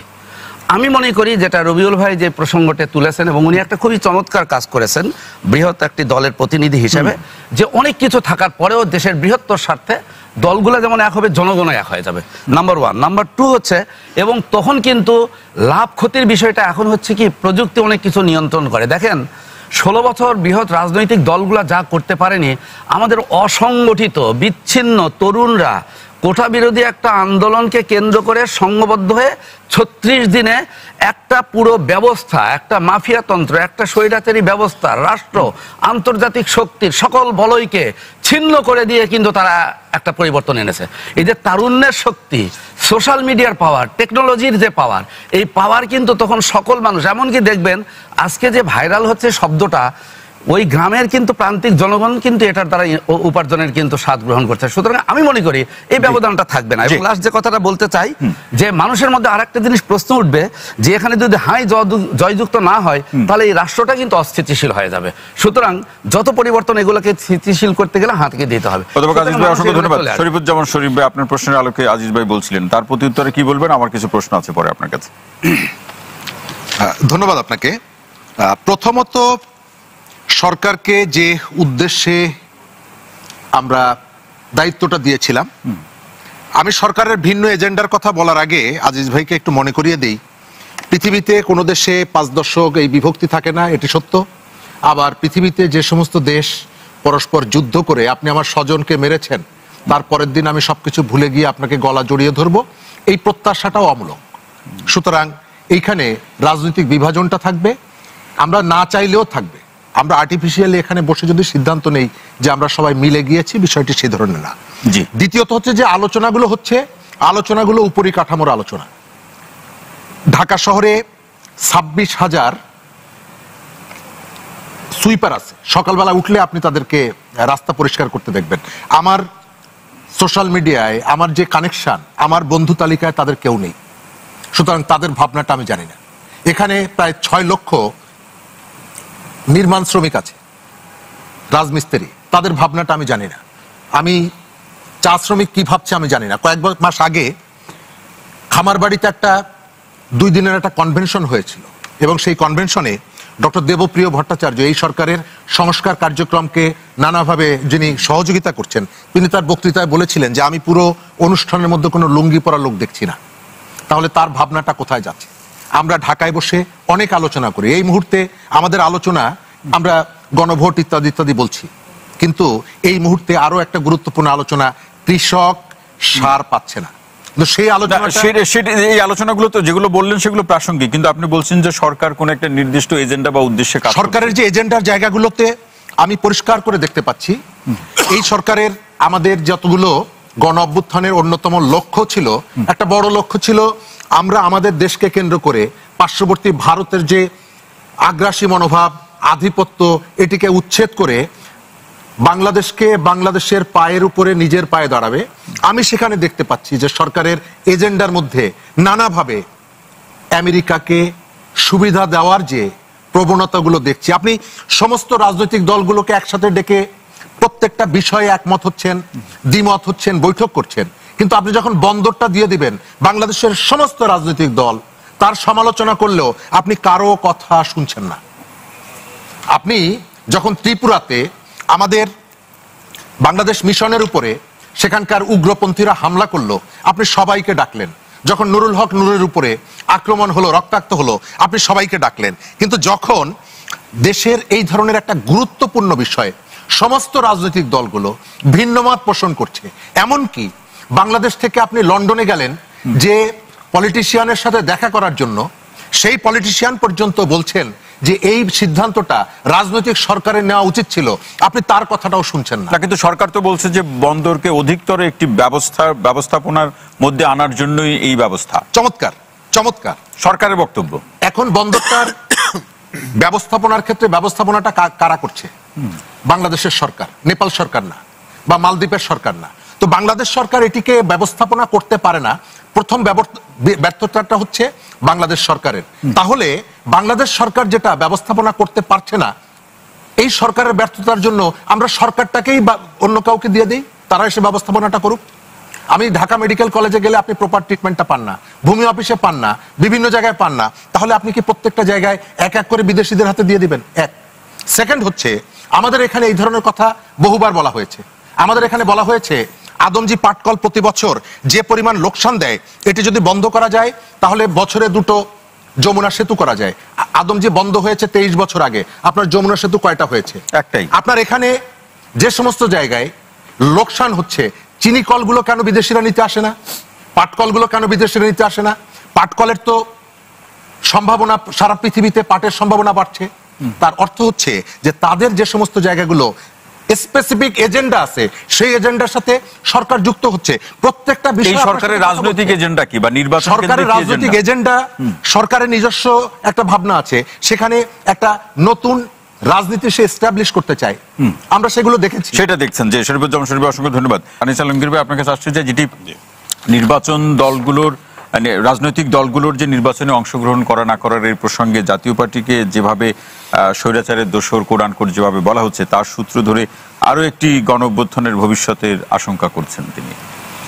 আমি গণঅভ্যুত্থানের কোনো ভবিষ্যৎ দেখি না। গণঅভ্যুত্থান প্রতিদিন হয় না, এত সহজ না বিপ্লব করা। এক বিপ্লব করতেই যান বাইরে গেছে, 17 বছর লাগছে, আবার আরেকটা বিপ্লব আসবে, এটা অত সহজ না। তবে আপনি যেটা বললেন, জাতীয় পার্টি সহ অন্যান্য রাজনৈতিক দলগুলোকে যে ইলেকশন করতে দিতে যাচ্ছে না, যে নির্বাচন যেটা হচ্ছে সেটা পদ্ধতিগতভাবে হয়তো ঠিক হবে, এদেরকে বাদ দিয়েও যদি ইলেকশন হয়ে যায়, কিন্তু সেটা রাজনৈতিক বৈষম্য থেকে যাচ্ছে।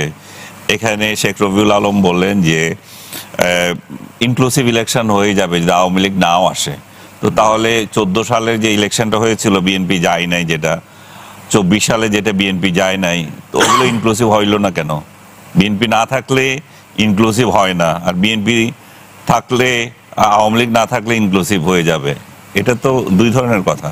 ইনক্লুসিভ মানে হচ্ছে যে সবাইকে নিয়ে, ইনক্লুসিভ মানে হচ্ছে যে কাউকে নিষিদ্ধ করে না। আওয়ামী লীগের আমলে যে আওয়ামী লীগ তো আইনগতভাবে তার কার্যক্রম নিষিদ্ধ, সে তাকে কিভাবে আসে যায়, সব ভংসং কথার কোনো মানে নাই। বিষয়টা হচ্ছে ওই ইলেকশনে যাইতে পারছে না। এখন আওয়ামী লীগ যেটা করেছিল, আওয়ামী লীগ বিএনপিকে তো নিষিদ্ধ করে নাই, কিংবা জামাতকে তো নিষিদ্ধ করে নাই যে ইলেকশনে যেতে পারবে না। এখানে যে ঘটনাটা হচ্ছে, ইনক্লুসিভ ইলেকশনের ইনক্লুসিভনেসে যে সংকট দেখা দিচ্ছে, সেটা হচ্ছে আরেকজনকে নিষিদ্ধ করে রেখেছে। এখানে শুধু যে আপনি আপনার ইচ্ছায় নির্বাচন করবেন না করবেন সেটা না, একেবারে নিষিদ্ধ করে রেখেছে। আরেকটা বিষয় হচ্ছে যে আমরা এই ইনক্লুসিভনেস যেভাবে খুঁজতেছে বিএনপি বা আদার্স, ইনক্লুসিভের নতুন নতুন সংজ্ঞা, এবং জাতিসংঘ থেকে সংজ্ঞা আদায় করে নিছে। ইনক্লুসিভনেস হচ্ছে যে ভোট অংশ নিলেই শুধু ইনক্লুসিভ না, জনগণের অংশগ্রহণ ইনক্লুসিভনেস, নতুন নতুন সংজ্ঞা বের করছে। আচ্ছা ঠিক আছে, আপনি সেই সংজ্ঞাতেও যদি খুঁজেন, তাহলে তো অনেক লোক ভোট দিতে পারছে না, যেটা আমরা আগে বললাম। যেহেতু আপনি তার জননিরাপত্তা দিতে পারছেন, আপনি যে ও ভোট দিয়ে যে বাসায় ফিরবে সে নিশ্চয়তা নাই। এর আগে সংখ্যালঘুদেরকে এইভাবে নির্যাতন করা হতো ভোট দিতে গেলে, এখন তো সংখ্যালঘু না, সংখ্যাগুরুরাই এইভাবে নির্যাতনের শিকার। তো আমি যেটা বলেছিলাম যে আপনি যে অ্যাপসের কথা বলছেন, ইলেকশন কমিশন যেটা তৈরি করছে, সেটাতে তো এই অপশন রয়ে গেছে আরেকভাবে। আপনি শুধু প্রবাসীদের দিচ্ছেন না, এখন যারা ভোট কর্মে অংশ নিচ্ছে এদেরকেও সুযোগ দিচ্ছেন আপনি, যারা ভোটের দিন বিভিন্ন জায়গায় দায়িত্ব পালন করবে। তো তারা যদি দায়িত্ব পালন করতে পারে, তাহলে আপনি এটা ওপেন করতে অসুবিধা কি? হ্যাঁ, আপনি তাদেরকেও দেন, তারাও করবে ইলেকশন। তাহলে আপনি যে একটা আপনার সংজ্ঞা অনুযায়ী ইনক্লুসিভনেস যেটা খুঁজতেছেন, সেটা আপনি পেয়ে যেতে পারেন। আপনার সব দলের অংশগ্রহণ ছাড়া যে নির্বাচন হয় সেটার মাঝে যাতে আমরা দেখেছি অতীতে, সেই কারণেই তো আমরা চাই না যে এই ধরনের আরেকটা কলঙ্কিত ইলেকশন বাংলাদেশে আবার হোক এবং এটা নিয়ে আবার কয়েকদিন পরে হাঙ্গামা হোক। আমি শামীম হায়দারের একটা কথা খুব মনোযোগ সহকারে নিয়েছি, সেটা হচ্ছে যে এই যে ইলেকশনের পরেও যে দুইটা সংসদ প্যারালাল চলবে, এটা তো আরেকটা ভাওতাবাজি।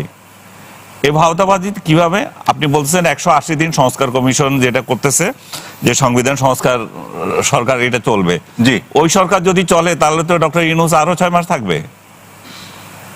তো ওইটা কে চালাবে তাহলে? ওই সরকার কে চালাচ্ছে? এখানে তো এটা নিশ্চয়ত থাকতে হবে যে ভোট যেদিন শেষ হবে সেদিনই নতুন সরকার গঠিত হবে, ওই সরকারই যা সংবিধানে যা কিছু করার এতদিনের মধ্যে করবে। এটা আমার মনে হয় স্বামী, এটা আপনি কি নিশ্চিত হয়ে বলছেন, না আপনার মনে হচ্ছে যে এই ধরনের চলবে? কারণ এটা যদি হয়ে থাকে তাহলে তো আরেক বিরাট হাঙ্গামা হয়ে যাবে। কিন্তু ইলেকশন যেদিন শেষ সেদিন শেষ, ইউনূস সাহেব গাট্টি বোসকা বেঁধে ওনার পেটিশনে চলে যেতে হবে, মানে ক্ষমতা হস্তান্তর করে যাবেন। তো সেই জায়গায় এখন যদি বলা যে আরো 6 মাস 180 দিন থাকে, তাহলে তো একটা কিয়ামত হবে। বলা হয় নাই কোথাও না, শামীম সাহেব যে ব্যাখ্যা দিলেন সেটাতে ব্যক্তিগত ব্যাখ্যা, কেউ তো বলে নাই যে ভাই কে কি চায় আমরা তো জানি না। এরা তো যে কোনো দিন যে কোনো ফতোয়া জারি করে দেয় যে আমরা এটাই চাই, এভাবে চাই। আমরা তো সেই 18 তারিখে যে এটা 17 আগস্ট না 18 আগস্টে যে স্বাক্ষর করেছিল, স্বাক্ষরের পরে তো এরা এটা চেঞ্জ করেছে, এখন আবার আরেক নতুন ফতোয়া করছে। আপনি দুনিয়াতে এরকম কোনোদিন হ্যাঁ ভোট না ভোট দেখছেন? একটা প্রশ্ন 4টা ক খ ঘ গ ছিল। হ্যাঁ, কোথায় দেখছেন এটা? আপনি বলেন। এই উদ্ভট সব তত্ত্ব বের করে ইলেকশন করতেছে, সেই জায়গায় মানুষকে বিভ্রান্ত করা। আমি মনে করি যে তাদের একটা সিম্পল একটা কোশ্চেন তারা করতে পারতো, যে রাজনৈতিক দলগুলো ভিন্নমত সহ যেই সংস্কার কমিশনের যে বৈঠকে যে আলাপ আলোচনা করতে রাজি হয়েছে, সেটাতে আপনি সেটা বাস্তবায়ন করার ক্ষেত্রে আপনারা সংসদ সদস্যদেরকে অনুমতি দিচ্ছেন হ্যাঁ বা না, শেষ। এখন তাতে আপনার এই প্রশ্ন আসতো না যে আমাদের ইয়েটা যে আপত্তিগুলো বা আমাদের অন্য মত ভিন্ন মতগুলো আপনি রাখেন নাই, বিএনপি এখন যেটা করতেছে সেগুলোর প্রশ্ন আসতো না, সে 18 তারিখের অনুযায়ী হয়ে যেত। কিন্তু এরা তো স্বাভাবিক রাজনীতি চায় না, এরা তো সুস্থতা চায় না, এরা তো অসুস্থতা চায় দেশের মধ্যে হাঙ্গামা চায়। সেই জন্য একটা না একটা প্যাঁচ লাগিয়ে রাখবে। এবং শামীম হায়দার যেটা আশঙ্কা করছে সেটাও সত্য হয়ে যেতে পারে, বলবে যে আরো 6 মাস থেকে যাই। জি, আনিস ভাই অসংখ্য ধন্যবাদ। মাসুর ভাই, আপনি বলছিলেন যে সম্ভব অনেকগুলো প্রশ্ন নিয়ে গণভোট করা সম্ভব, আপনি বলছিলেন যে কিভাবে সম্ভব, কোথায় হচ্ছে, আনিস ভাই জানতে চাইছিলেন। তার আগে আসলে আমি প্রথমে যেহেতু নোট অফ ডিসেন্টের কথা আমরা অনেকবার শুনেছি, আমি ব্যক্তিগত একটু নোট অফ ডিসেন্ট দিয়ে রাখি আলোচনার মধ্যে। একটা ব্যাপার আসছে, শরীফ ভাই বলছিল যে পোর্টের ব্যাপারে সব রাজনৈতিক দল এটার বিপক্ষে। এটা আসলে কথা ঠিক না। আপনি যদি আজকেও দেখেন, আমি জানি এখানে বিএনপি রিজার্ভেশন আছে, বাট বিএনপি ছাড়া, বিএনপি এবং বাম দল কিছু ছাড়া বেশিরভাগ রাজনৈতিক দল কিন্তু আপনার পোর্টে ফরেন ইনভেস্টমেন্টের ব্যাপারে পক্ষে আছে। নাম বলেন তো। আপনি এনসিপি আছে, এবি পার্টি আছে, আজকে জামাত ইসলামীও এটার পক্ষে বলেছে। জামাত ইসলাম গত পরশুদিনের বিপক্ষে না, তারা আজকে এটার পক্ষে বলেছে। আপনি আজকে যদি সোশ্যাল মিডিয়ায় দেখেন এটা দেখবেন। যাক, আমি ওই ডিটেইলে আলোচনা যেতে যাচ্ছি না।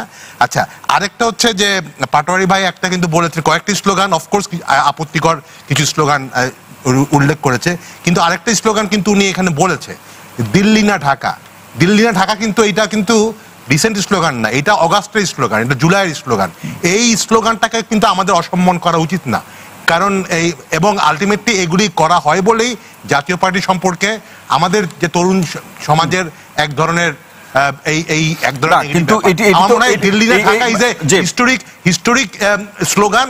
এইটাকে কোনোভাবেই অসম্মান করার কারো অধিকার কিন্তু আমাদের নাই, যদি আমরা জুলাইকে স্বীকার করি। এটা পুরো নতুন প্রজন্মের স্পিরিট। অ্যাবসলিউটলি। এবং আমরা এই প্রজন্ম যেভাবে আমাদের মুক্তিযোদ্ধাকে সম্মান করে, এই প্রজন্ম এটাও মনে করে যে গত 15 বছর আমাদের পুরা গণতন্ত্র এবং রাষ্ট্র অন্য আমাদের পার্শ্ববর্তী দেশের কবজায় ছিল, এবং সেখান থেকে দিল্লি না ঢাকা স্লোগানটা এসছে। এটাকে হালকাভাবে দেখার আমি একটি প্রতিবাদটুকু করে রাখলাম। অনেকে তো বলছে যে দিল্লির পরিবর্তে আরো অনেক কিছুর অনেক জায়গার আমরা প্রতিবাদ করব, কিন্তু দিল্লির আধিপত্য যে ছিল, এটা কোন রাজনৈতিক দল আওয়ামী লীগ ছাড়া কোন রাজনৈতিক দল অস্বীকার করবে? ইভেন বিএনপিও এটা রেগুলারলি তাদের পজিশনে এটা বলে। অতএব এই ব্যাপারটাকে আমার মনে হয় হালকাভাবে দেখার উপায় নেই। মানে আমি জাস্ট একটু আমি রিজার্ভেশনটা দিয়ে রাখি। ইফতিখার তারিক ভাই,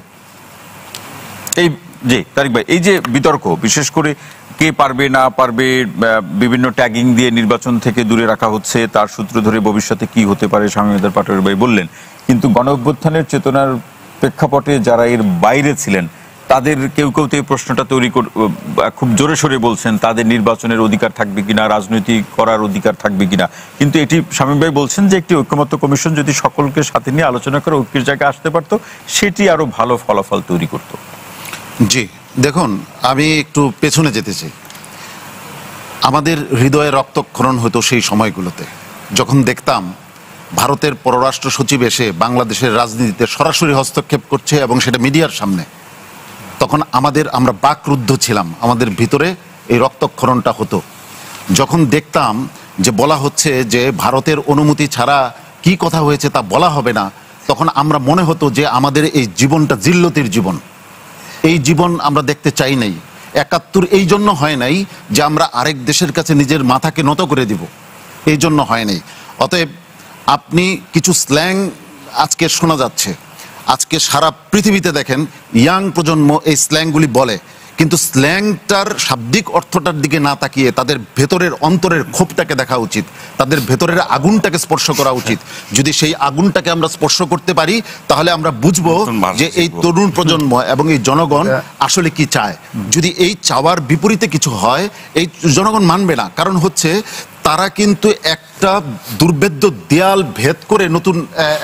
এখন তো তারিক ভাই প্রশ্নটা হচ্ছে যে যারা এটার বিরোধিতা করছে জনগণ বা তরুণদের মধ্য থেকে, তারা কি বিরোধিতা করছে না তাদেরকে দিয়ে বিরোধিতা করানো হচ্ছে? না না, বিষয়টা এত সহজ না।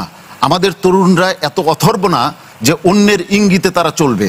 আমাদের তরুণরা সঠিক সময়ে সঠিক সিদ্ধান্ত নিয়েছে। যে কাজটা রাজনৈতিক দলগুলো বিগত 15-16 বছর করতে পারে নাই, তরুণরা কারো ইঙ্গিত ছাড়া যেভাবে রাজপথে নেমেছে। আপনার কি মনে পড়ে সেই স্কুল ছাত্রদের কথা? সেই স্কুল ছাত্রদের মানে সাদা ড্রেসটা রক্তে লাল হয়ে গেছে, এটা কারো ইঙ্গিতে হয় নাই। অতএব আমি কয়েকটা প্রসঙ্গ আনবো।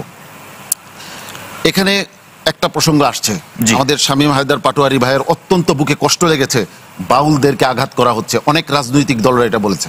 কই তাদের মনে তো অন্তরে কখনো কষ্ট লাগলো না যখন আমার আল্লাহকে এইভাবে আঘাত করা হলো? তারা তো একটা প্রতিবাদ লিপি উচ্চারণ করলেন না, বরং বাউলদের মধ্য থেকে কেউ কেউ সেই প্রতিবাদ উচ্চারণ করেছেন যে এই জাতীয় অসভ্য কথা স্বয়ং স্রষ্টার শানে এটা কিভাবে তারা বলতে পারে। অতএব আমরা কোনো সংঘাত চাই না, কিন্তু যে বাউল এই কাজটা করেছে সে এই দামি নির্বাচনের পরে শেখ হাসিনার গুণগান গেয়ে সে গান গেয়েছে, তার রেকর্ড এখন ইয়াতে ভাসছে। এই বাউল সে কি বলেছে আজকে দর্শকদের বোঝা উচিত।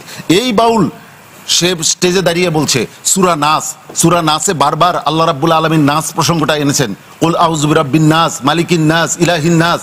সে বলতেছে এত নাচ কেন? আল্লাহ এখানে নাচতে বলতেছে।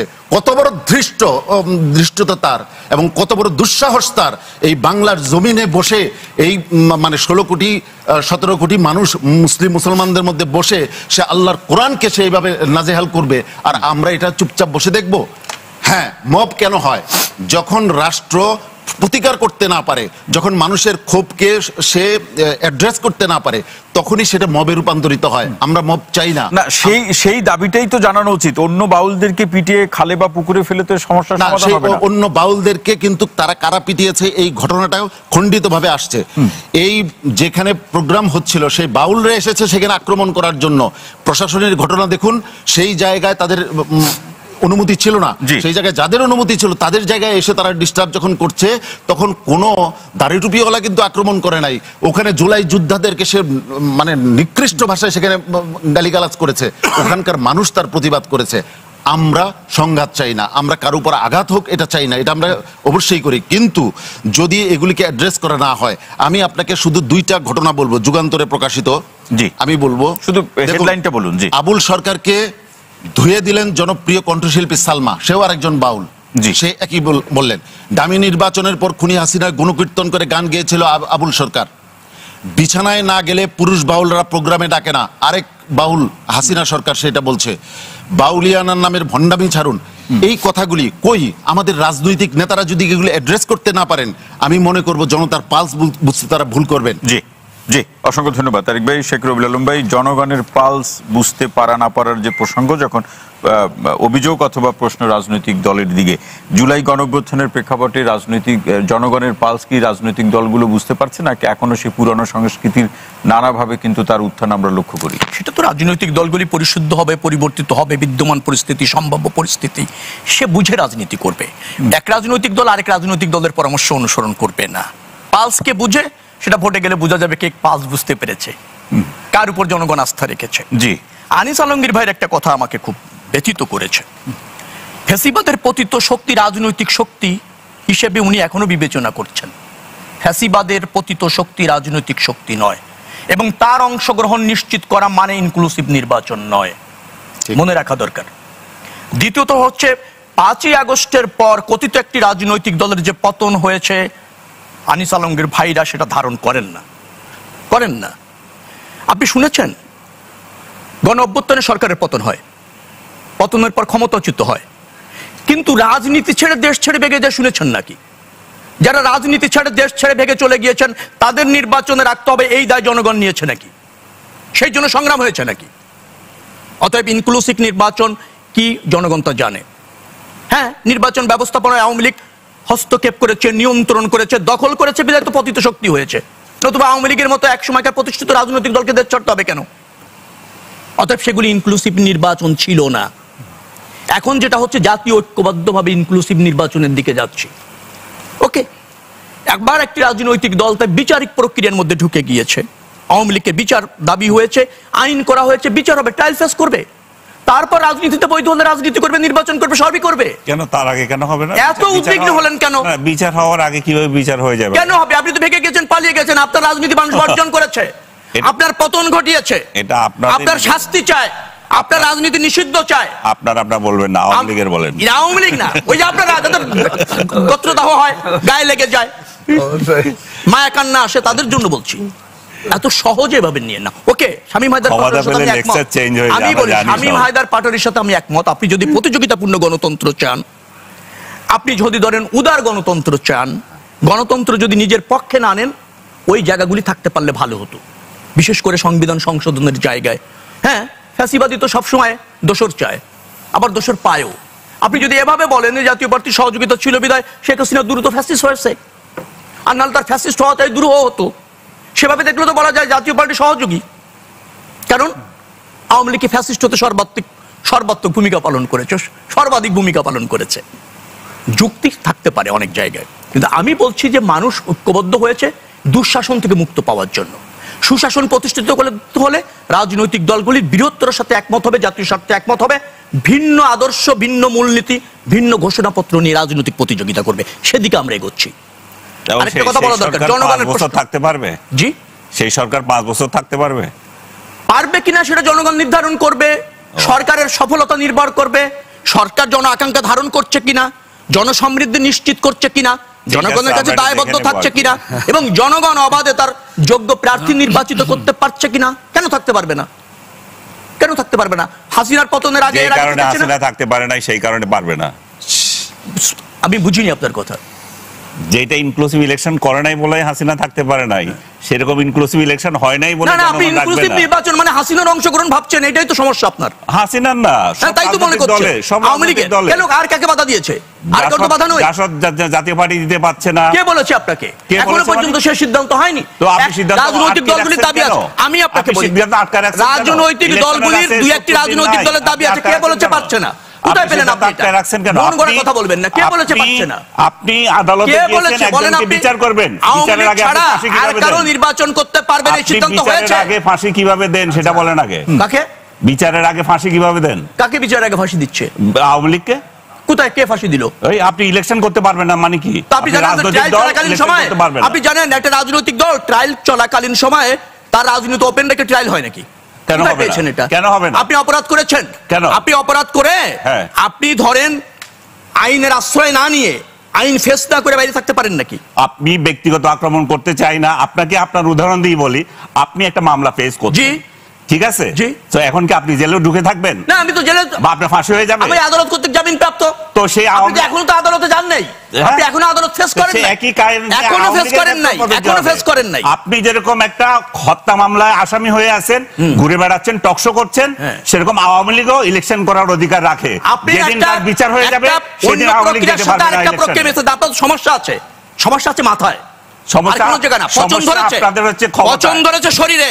আপনার দালালি করবেন না, আমি বলি আওয়ামী লীগের দালালি করবেন না বসে বসে। হ্যাঁ, আওয়ামী লীগের দালালি করবেন না, মানুষকে বিভ্রান্ত করবেন না। আপনারা অনেক বিভ্রান্ত করেন এই আওয়ামী লীগের দালালি কি আছে? আপনারা করেন বিভ্রান্ত, করবেন না। কথা বললে দালালি হয়ে যায় কেন? আমরা শুনবো, এটা ন্যায্য কথা। সত্যের জন্য কান্না পাচ্ছে আপনার কাছে, এটা ন্যায্য কথা। ও জি, ন্যায্য কথা, এটা ন্যায্য কথা, ন্যায্য কথা। আপনার বাংলাদেশের ইলেকশন করতে পারে না, তখন বলেছিলাম ইলেকশন ঠিক হয়। আওয়ামী লীগের আমলে বিএনপি অংশ নিতে পারি না, এখনকার আওয়ামী লীগ অংশ নিতে পারছেন তো? কি তখনও বলেছি ইলেকশন বিএনপি যখন আসে নাই তখনও বলেছি এইগুলি করে তো বিভ্রান্ত করেন আপনারা, দালালি করেন, স্পষ্ট দালালি করেন আপনারা। বড় এটা হলো আপনাদের চরিত্র। আমরা চরিত্র আপনাদের, দালালি করে আপনাদের চরিত্র। আপনি এই দেশকে বিভ্রান্ত করছেন মিডিয়াতে। আমরা শুনবো, এক এক করে আমরা শুনি। আপনি বলুন। এক জায়গা ছিলেন দর্শকের কথা, আমরা শুনবো। দর্শকের প্রশ্ন ছিল, দর্শকের প্রশ্ন ছিল কি, হানা ভোটে কি লাভ? হানা ভোটে দর্শকের লাভ আছে। লাভটা কি? জনগণ সার্বভৌম সংবিধান অনুসারে। কিন্তু মনে রাখা দরকার, জনগণ তার এই সাংবিধানিক ক্ষমতা, মানে তার সার্বভৌম ক্ষমতা সংবিধানের মাধ্যমে প্রয়োগ করে। এখানে সংবিধানের মৌলিক জায়গায় সংস্কার হচ্ছে, তার মানে জনগণ একটা রাষ্ট্র বান্ধব এবং জনবান্ধব সংবিধান পাচ্ছে এই হানা ভোটের মাধ্যমে, যার ফলে হানা ভোটের মধ্যে জনকল্যাণ আছে, রাষ্ট্রের স্বার্থ আছে, এটাই হচ্ছে তার লাভ। আরেকটা কথা বলে রাখা ভালো, জনগণ সবকিছু বুঝবে না, বুঝার জন্য জনগণ জন্মায় নাই। এই জন্য সে সংসদে তার নির্বাচিত প্রতিনিধি পাঠায়, যে বোঝে, একটা যোগ্য প্রার্থী পাঠায়, প্রতিনিধি পাঠায়, সংসদে সে তার প্রতিনিধিত্ব করে। সংসদে যদি প্রতিনিধিত্ব করতে পারতো, সংসদে যদি আগে পাশ হতো এই জুলাই সনদ, পরে যদি অধিকতর অনুমোদনের জন্য জনগণের কাছে যেত, জনগণের এত বুঝার প্রয়োজন হতো না। কিন্তু বৃহত্তর স্বার্থে যেহেতু একটা ব্যত্যয় ঘটেছে, আমি আবারও বলি, দেশের স্বার্থে, জাতির স্বার্থে এটাকে সফল করতে হবে, এই গণভোট এবং এই সমস্যা। রবি ভাই, অসংখ্য ধন্যবাদ আপনাকে। আমি আনিস ভাইয়ের আলোচনা আপনার কাছে শুনবো। একজন দর্শক অপেক্ষা করছেন, প্রশ্নটা নিয়ে আমি আপনার কাছে ফিরছি। প্রিয় দর্শক কে আছেন, পরিচয় দিয়ে প্রশ্ন করুন। জি, সংযুক্তি বিচ্ছিন্ন হয়েছে দর্শক, তিনি সংযুক্ত হলে আবার আমরা শুনবো। আনিস ভাই, আপনি যা বলতে চাচ্ছেন। না, আমার সাথে রবিউল আলমের কোনো বিরোধ নেই। যেটা কথার কথা হচ্ছে সেটা হচ্ছে যে রাজনৈতিক দল যদি ইলেকশন না করতে পারে, তাহলে আমরা তাকে বিচার করে তারপরে আমরা এটা তাকে নিষিদ্ধ করে দেব। কিন্তু বিচারের আগে আমি তো বলতে পারি না। যেটা রবিউলকে আমি তার নিজের ক্ষেত্রে বলছি, উনি ইলেকশন করবেন, ওনার বিরুদ্ধে কিন্তু খুনের মামলা আছে, তো তাহলে কিভাবে উনি করেন? তো এরকম আওয়ামী লীগ বললেন, মামলা থাকলেই বিচার, তো মামলা থাকলে আওয়ামী লীগ ঘরে বসে যাবে কেন ভাইয়া? আওয়ামী লীগ একই কথা, না জেনে বিশেষজ্ঞ হয়ে যান, এটাই প্রবলেম। গায়ে নিজেরটা লাগলে তখন লাগে। আপনার লেগেছে গায়ে, দলটা করলে লাগে না। আমার ব্যক্তিগত বলছেন লাগবে না। আমার কেন লাগবে? আপনি একটা দলের চামচামি করেন, সেটা বললেই আপনার লেগে যায়। আপনি ফাঁসি দিয়ে দেন, একটা দলের চামচামি করলেই লেগে যায় আপনার। আর আপনি ব্যক্তিগত আক্রমণ কথা বলবেন, আমার লাগবে না। কিন্তু সত্য কথা বলতে হবে, সেটা আপনি বলেন আর কে থাকে, আমার এটা দেখার দায়িত্ব না। আপনি যে বিচারের কথা বলতেছেন, সেই বিচারের কথা বলেছি, আইনের কথা বলেছি। আপনি একটা রাজনৈতিক দলের বিচার না করার আগে তাকে নিষিদ্ধ কিভাবে করে দেন, তাকে ইলেকশন করতে কিভাবে নিষেধ করেন? আপনি তাহলে নিজের ক্ষেত্রে কিভাবে ইলেকশন করবেন? আপনি তাহলে কিভাবে টকশো করছেন? আর একই কথা। আমি তো আইনের আশ্রয়ে আছি, তারা প্রক্রিয়া অনুসরণ করছি। ওকে, আপনি ট্রাইলে আছেন, ট্রাইলে থাকাকালীন একটি রাজনৈতিক দল, ফ্যাসিবাদী শক্তি, পালিয়ে যাওয়া শক্তি, রাজনীতি অবৈধ, জনগণ কর্তৃক প্রত্যাখ্যাত। সেটা আপনার বয়ান। আমার বয়ান হবে কেন? এটাই ন্যায্য বয়ান, এবং সেইটা ধারণ করেই অস্থায়ীভাবে নিষেধ করা হয়েছে। আমি করতে পারি? আপনি আবার রাজনৈতিক বৈধতা চান? আমি একটা প্রশ্ন, রবি ভাই, রাজনৈতিক বৈধতা চান? রবি আমরা শুনবো, আমরা শুনবো। দেশ ছেড়ে পেলে গেছেন, ভাগিয়ে গেছেন, রাজনৈতিক বৈধতা চান? রবি ভাই প্লিজ, আমরা শুনবো আপনাকে। তারিক ভাই কি প্রশ্ন করতে চান? আমি একটা প্রশ্ন করতে চাই, যে একজন লোক, এখানে আমাদের 6 জনের জন্য ডিনার সার্ভ করা হলো, একজন 3 জনের ডিনার একাই খেয়ে ফেললো। এখন পরবর্তী সময়ে যখন আবার ডিনার সার্ভ করার প্রশ্ন আসবে, যে 3 বার একটা খেয়ে ফেলছে তাকেও কি ডিনার সার্ভ করা হবে? এটা তো আরেক যুক্তি। না না, সহজ কথা। এটা বলতে পারবে, তারা ইলেকশনে অংশ নিছে, আমি তো এগুলো জানি না ভাই। 3 বার আমাদের জনগণকে আপনার কাছে এই প্রশ্নের আলোকে একটা বলি, যে আপনি বিচারের প্রসঙ্গ বলছেন, তাহলে কি আওয়ামী লীগের বিচার না হওয়া পর্যন্ত নির্বাচন হবে না? এটা আওয়ামী লীগ না, যে কোনো দল। আচ্ছা, যে কোনো দলের প্রসঙ্গে বলুন। যে আমার বিরুদ্ধে একটা মামলা হয়েছে, আমার বিরুদ্ধে বহু মামলা হয়েছে লেখালেখির কারণে, তা মামলা হয়েছে কি আমি কি জেলে থাকবো সারাদিন, আমার জামিন হবে না, বা আমি কি স্বাভাবিক প্রক্রিয়া সবকিছুতে অংশ নিতে পারবো না? আমি সেটাই বলতেছি, আওয়ামী লীগও যদি অপরাধ করে থাকে, গণহত্যা এবং আরো যত যত হত্যা, আবার বলেন যদি করে থাকে, আবার বলেন করে থাকে, যদি করে থাকে সেটা আদালত প্রমাণ হবে। আমি সাংবাদিক হিসাবে এটা বলতে পারি না। আচ্ছা ঠিক আছে, এটা আমি সাংবাদিকতার ভাষায় বলছি, আপনাদের ভাষায় না। আপনারা রাজনীতিবিদ, আপনারা আপনাদের ভাষায় কথা বলেন। তো সেই জায়গায় আপনি যদি প্রমাণ হয় তাহলে সে ইয়ে করতে প্রমাণ তো হয়েছে, ফাঁসি হয়েছে, তো প্রমাণ হয়েছে ভাই। আওয়ামী লীগের তো হয় নাই, পার্সনের হয়েছে। ওইটা হয়েছে, আওয়ামী লীগ শুরু হয়েছে, হবে। খামাখা মানে ঝগড়া লাগাতে চাচ্ছে। না ঝগড়া আমি লাগাতে আমার সাথে ঝগড়া করে লাভ নাই, আমি ঝগড়াতে পাই না, ঝগড়াতে আপনি কর্মাগত করেন, আজকে না শুধু, এটা আপনার কাজ। এই যে দেখেন পার্সোনাল আক্রমণ করছে। আচ্ছা যাই হোক, যেটা বলতেছি সেটা হচ্ছে দল হিসাবে তার বিচার যদি হয় সেক্ষেত্রে সে নিষিদ্ধ হবে, সেটাতে কার আপত্তি থাকবে রে ভাই? সেটা তো কারো কিছু নাই। কিন্তু আপনি বিচার প্রক্রিয়াতে একজনকে সাজা দিয়ে দিতে পারো না, আমার কথা হচ্ছে সেটাই। এই প্রশ্ন আর একটা, এই আলোচনা এই প্রশ্ন যে আওয়ামী লীগ তো এটা ফেস করছে না, তারা তো দেশের বাইরে আছে, তাদের মধ্যে থেকে শেখ হাসিনাকে করেন, আমি জানি না। অধ্যাপক আজিজ ভাই, হ্যাঁ, আমি এই বিষয়টা নিয়ে যেহেতু আমাদের দুজন সম্মানিত আলোচকের মধ্যে বিষয়টা একটু হচ্ছে, আমি একটা জিনিস বলতে চাই, আনিস আলমগীর ভাইয়ের দৃষ্টি আকর্ষণ করছি, রবিউল ভাইয়ের, সেটা হলো যে আওয়ামী লীগ নিষিদ্ধকরণের বিষয়টা নিয়ে কিন্তু আরো অনেক গবেষণা বা আরো অনেক আলোচনা হবে, এটা হতে হবে। কারণ আওয়ামী লীগ তো বাংলাদেশের স্বাধীনতা সংগ্রামের সাথে আওয়ামী লীগের নাম জড়িয়ে আছে, এবং আওয়ামী লীগ মানুষের মানে প্রাচীনতম দল হিসেবে অন্যতম প্রাচীনতম দল। কিন্তু আমার একটা প্রশ্ন, আওয়ামী লীগ কি আসলে রাজনীতিতে প্রত্যাবর্তনের ইচ্ছা আছে আওয়ামী লীগের? আপনি দুটো ঘটনা দেখেন আওয়ামী লীগের ইতিহাসে, দুটো ট্র্যাজেডি, একটা ৭৫-এর ট্র্যাজেডি আর একটা ২৪-এর ট্র্যাজেডি। আপনি একটু ৭৫-এর ট্র্যাজেডি পরবর্তীতে আওয়ামী লীগের ভূমিকাটা খেয়াল করে দেখেন। মালিক উকিল সাহেব তো সিনিয়র নেতাদের মধ্যে একজন, তাই না? বেশি দিন কিন্তু সময় লাগেনি, ওনারা কিন্তু রাজনীতিতে প্রত্যাবর্তনের মানে জনগণের কাছে হাজির হয়েছে। কিন্তু ৭৫ আর ২৪ তো এক না, ঘটনা অবশ্যই আলাদা, কিন্তু একটা রাজনৈতিক দল হিসেবে আমি বলছি যে ভূমিকাটা কি ছিল। কিন্তু ২৪-এর দেখেন এত দৃশ্যমান একটা ম্যাসাকার, একটা গণহত্যা, শিশুদেরকে হত্যা, এবং এই যে উইপন ব্যবহার করা, মানে এত কিছুর পরে আওয়ামী লীগ কি আসলে জনগণের জন্য কোনো কিছু করছে? মানে একটা রাজনৈতিক দল যদি বলেন, মানে এটাকে তো বিশ্বাস করতে বড়ই কষ্ট হচ্ছে যে এত বড় একটা রাজনৈতিক দল, ঠিক আছে নেতা পালিয়ে গেছেন, কিন্তু দলের যে প্রসঙ্গটা আনিস আলমগীর ভাই বারবার তুলছেন যে দলটা কোথায়, এটা তো একাকার হয়ে গেছে যা ১৬ বছরে হয়েছে। একজন ব্যক্তির সাথে সাথে কিন্তু আসলে কিন্তু দল নেই, আসলে কিন্তু দলকে তো আমরা দেখতে পাচ্ছি না।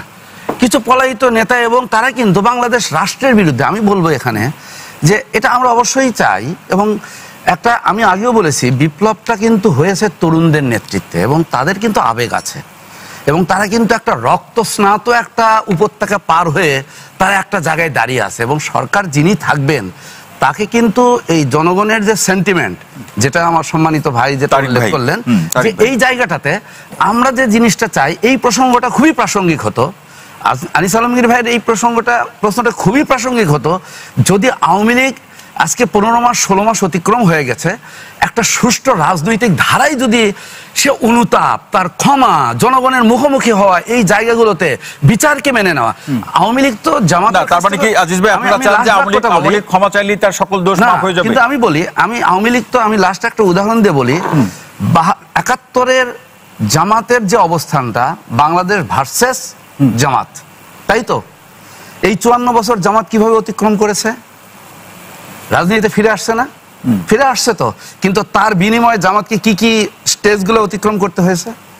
না, কিন্তু এই আলোচনাতে আছে গত ১৫ বছর জামাত ভালো সাহস, না আপনি দেখেন যার বিরুদ্ধে এই প্রসঙ্গ আনলেন, মানে গত ১৫ বছরে, আমি ক্ষমা চাওয়ার প্রসঙ্গে যাচ্ছি না, কিন্তু আমি বলছি আপনি রাজনীতি যদি করেন, আওয়ামী লীগের কাছে কি চাচ্ছেন, আপনি যদি রাজনীতি করেন তাহলে তো আপনাকে জনগণের মুখোমুখি দাঁড়াতে হবে। মানে আপনি যেটা বলছেন আজিজ ভাই, যে আওয়ামী লীগ ধরুন ক্ষমা চাইলো, সব মাফ হয়ে যাবে? না, মাফ হবে কি হবে না সেটা তো বিচারিক একটা জনগণের বিচার বিভাগ, বিচারালয় একটা ইনস্টিটিউশন। তো আপনি দেখেন ভারত তো পরিষ্কার কথা, আওয়ামী লীগ এবং ভারত তো একাকার হয়ে গিয়েছিল বাংলাদেশের বিরুদ্ধে, তাই না? ভারতের স্টেটমেন্টটা কি আছে? আপনি নোটেড মানে কি? তারা কিন্তু এই বিচারকে স্বীকার করছে, তারা কিন্তু বিচারকে স্বীকার করছে। আওয়ামী লীগকে স্বীকার করছে? আসুক, নোটেড মানি স্বীকার না, নোটেড মানি আমি দেখছি আপনি কি করছেন, ঠিক আছে, এটাই হচ্ছে ডিপ্লোমেসি, এটাই হচ্ছে। এবং তারা বাংলাদেশ থেকে যে পত্র পাঠিয়েছে আজকে আমি পড়ে আসলাম আলোচনা শুরুর আগে, তারা বলছে পর্যালোচনা করে দেখছে। এই পর্যালোচনার ভবিষ্যৎ কি এটা তো বুঝতে পারেন। সেটাই হচ্ছে না, অনেকগুলো জিনিস আছে, যখন আপনি রাষ্ট্রে থাকেন তখন আপনাকে ডিপ্লোমেসি, আপনাকে ইন্টারন্যাশনাল অনেকগুলো নর্মস, অনেকগুলো স্ট্যান্ডার্ড আপনাকে ফলো করতে হয়, মানে এটাই তো। কিন্তু আমি যে কথাটা বলতে চাচ্ছি, কিন্তু না আজিজ ভাই এখানে আপনি বলবেন, কিন্তু এখানে প্রশ্নটা হলো আজিজ ভাই আদৌ কি ব্যাক করতে চাচ্ছে কিনা, এটাই তো জনগণের কাছে স্পষ্ট না। তাহলে আপনি কেন তাকে রাজনীতিতে ইনক্লুসিভিটির শর্ত হিসেবে দেখছেন? বলুন। আমি ব্যক্তিগতভাবে শেখ হাসিনা 5 আগস্টের পরে শেখ হাসিনার জন্মদিন ছিল, সেদিন তাকে বলেছি যে আপনার রাজনীতিতে দিন শেষ, আপনি একটা নতুন প্রজন্মের কাছে দিয়ে যান আপনার দলটাকে, এবং এই যে অপকর্ম, যে কৃতকর্ম যা হলো তার জন্য ক্ষমা প্রার্থনা করেন, বা আপনার দল থেকে করেন, আপনার দলটা নতুন ভাবে আসুক, এইটার পুরনো রাজনীতি বাদ দেন। তো আপনি এগুলো বলার আগে আওয়ামী লীগের উদ্দেশ্যে, আনিস ভাই এখানে ধরুন আওয়ামী লীগ ক্ষমা চাইলো, কিন্তু তার এই কৃতকর্মের কি বিচার হবে না? ক্ষমা চাইলে কি সব মাফ হয়ে যাবে? বিচার প্রক্রিয়া তো স্বাভাবিক, এটা তো চলমান, এটা চলবেই। শেখ হাসিনার বিরুদ্ধে যে বিচার হয়েছে, এটার জন্য কি আমাকে শুনছেন যে এই বিচার কেন করা হলো? আমাকে বলছি, আমি তো বলবো না এটা, কারণ বিচার একটা প্রক্রিয়া, বিচার একটা সাধারণ আপনি অপরাধ করলে সেটা ক্ষমা অবশ্যই নাই, সেটার অবশ্যই আছে। এখন আওয়ামী লীগের তরফ থেকে বলতে পারে যে আওয়ামী লীগ বলছে যে এই বিচার হয় না, হেন হয়েছে, ক্যাঙ্গারু গোডো মুক্ত মুখ, সেটা তাদের রাজনৈতিক বক্তব্য। কিন্তু অ্যাজ এ জার্নালিস্ট আমি তো বলবো না যে এই বিচার করা উচিত না, এই বিচার কেন করবে আওয়ামী লীগ। আজিজ ভাই শেষ লাইনটা আমাদের সাজে না বলা। আজিজ ভাই শেষ লাইনটা শুনবো। হ্যাঁ, আমি আমার কথাটা হচ্ছে এটাই যে প্রথমত 24-এর অঙ্গীকারটাই হচ্ছে আওয়ামী লীগকে বা যে কোনো রাজনৈতিক দল, বিশেষ করে আমি বলবো যে আওয়ামী লীগের, যেমন এক লাইনে আমি যদি বলে দিতে চাই যে তারা তাদের যে বয়ানটা ছিল, এবং 24 উত্তর বাংলাদেশের বয়ানটা কিন্তু এটা কিন্তু বিপরীত বয়ান। এবং এই বিপ্লবের মূল অর্থই হচ্ছে বিচারকে মেনে নিতে হবে। অসংখ্য ধন্যবাদ। জনগণের দাঁড়াতে হবে। জি, আমার কাছে মনে হয় মানে অগাস্ট থেকে আজকে 15 মাস আমরা এখনই আসলে আওয়ামী লীগ কি করেছে সেটার মানে নিয়ে অনেক ধরনের প্রশ্ন করছি। মানে আমার কাছে ব্যাপারটা আসলে একটু মানে দুঃখজনক যে আমরা এই যে 1500 তাজা প্রাণ চলে গেল, 1-1.5 বছরও হয়নি, হাজার হাজার ছেলেপেলে এখনো পঙ্গু অবস্থায়, মানে ওদেরকে কি, ওদের কন্ট্রিবিউশনটাকে কি আমরা এত সহজে এত তাড়াতাড়ি আমরা ভুলে যাচ্ছি?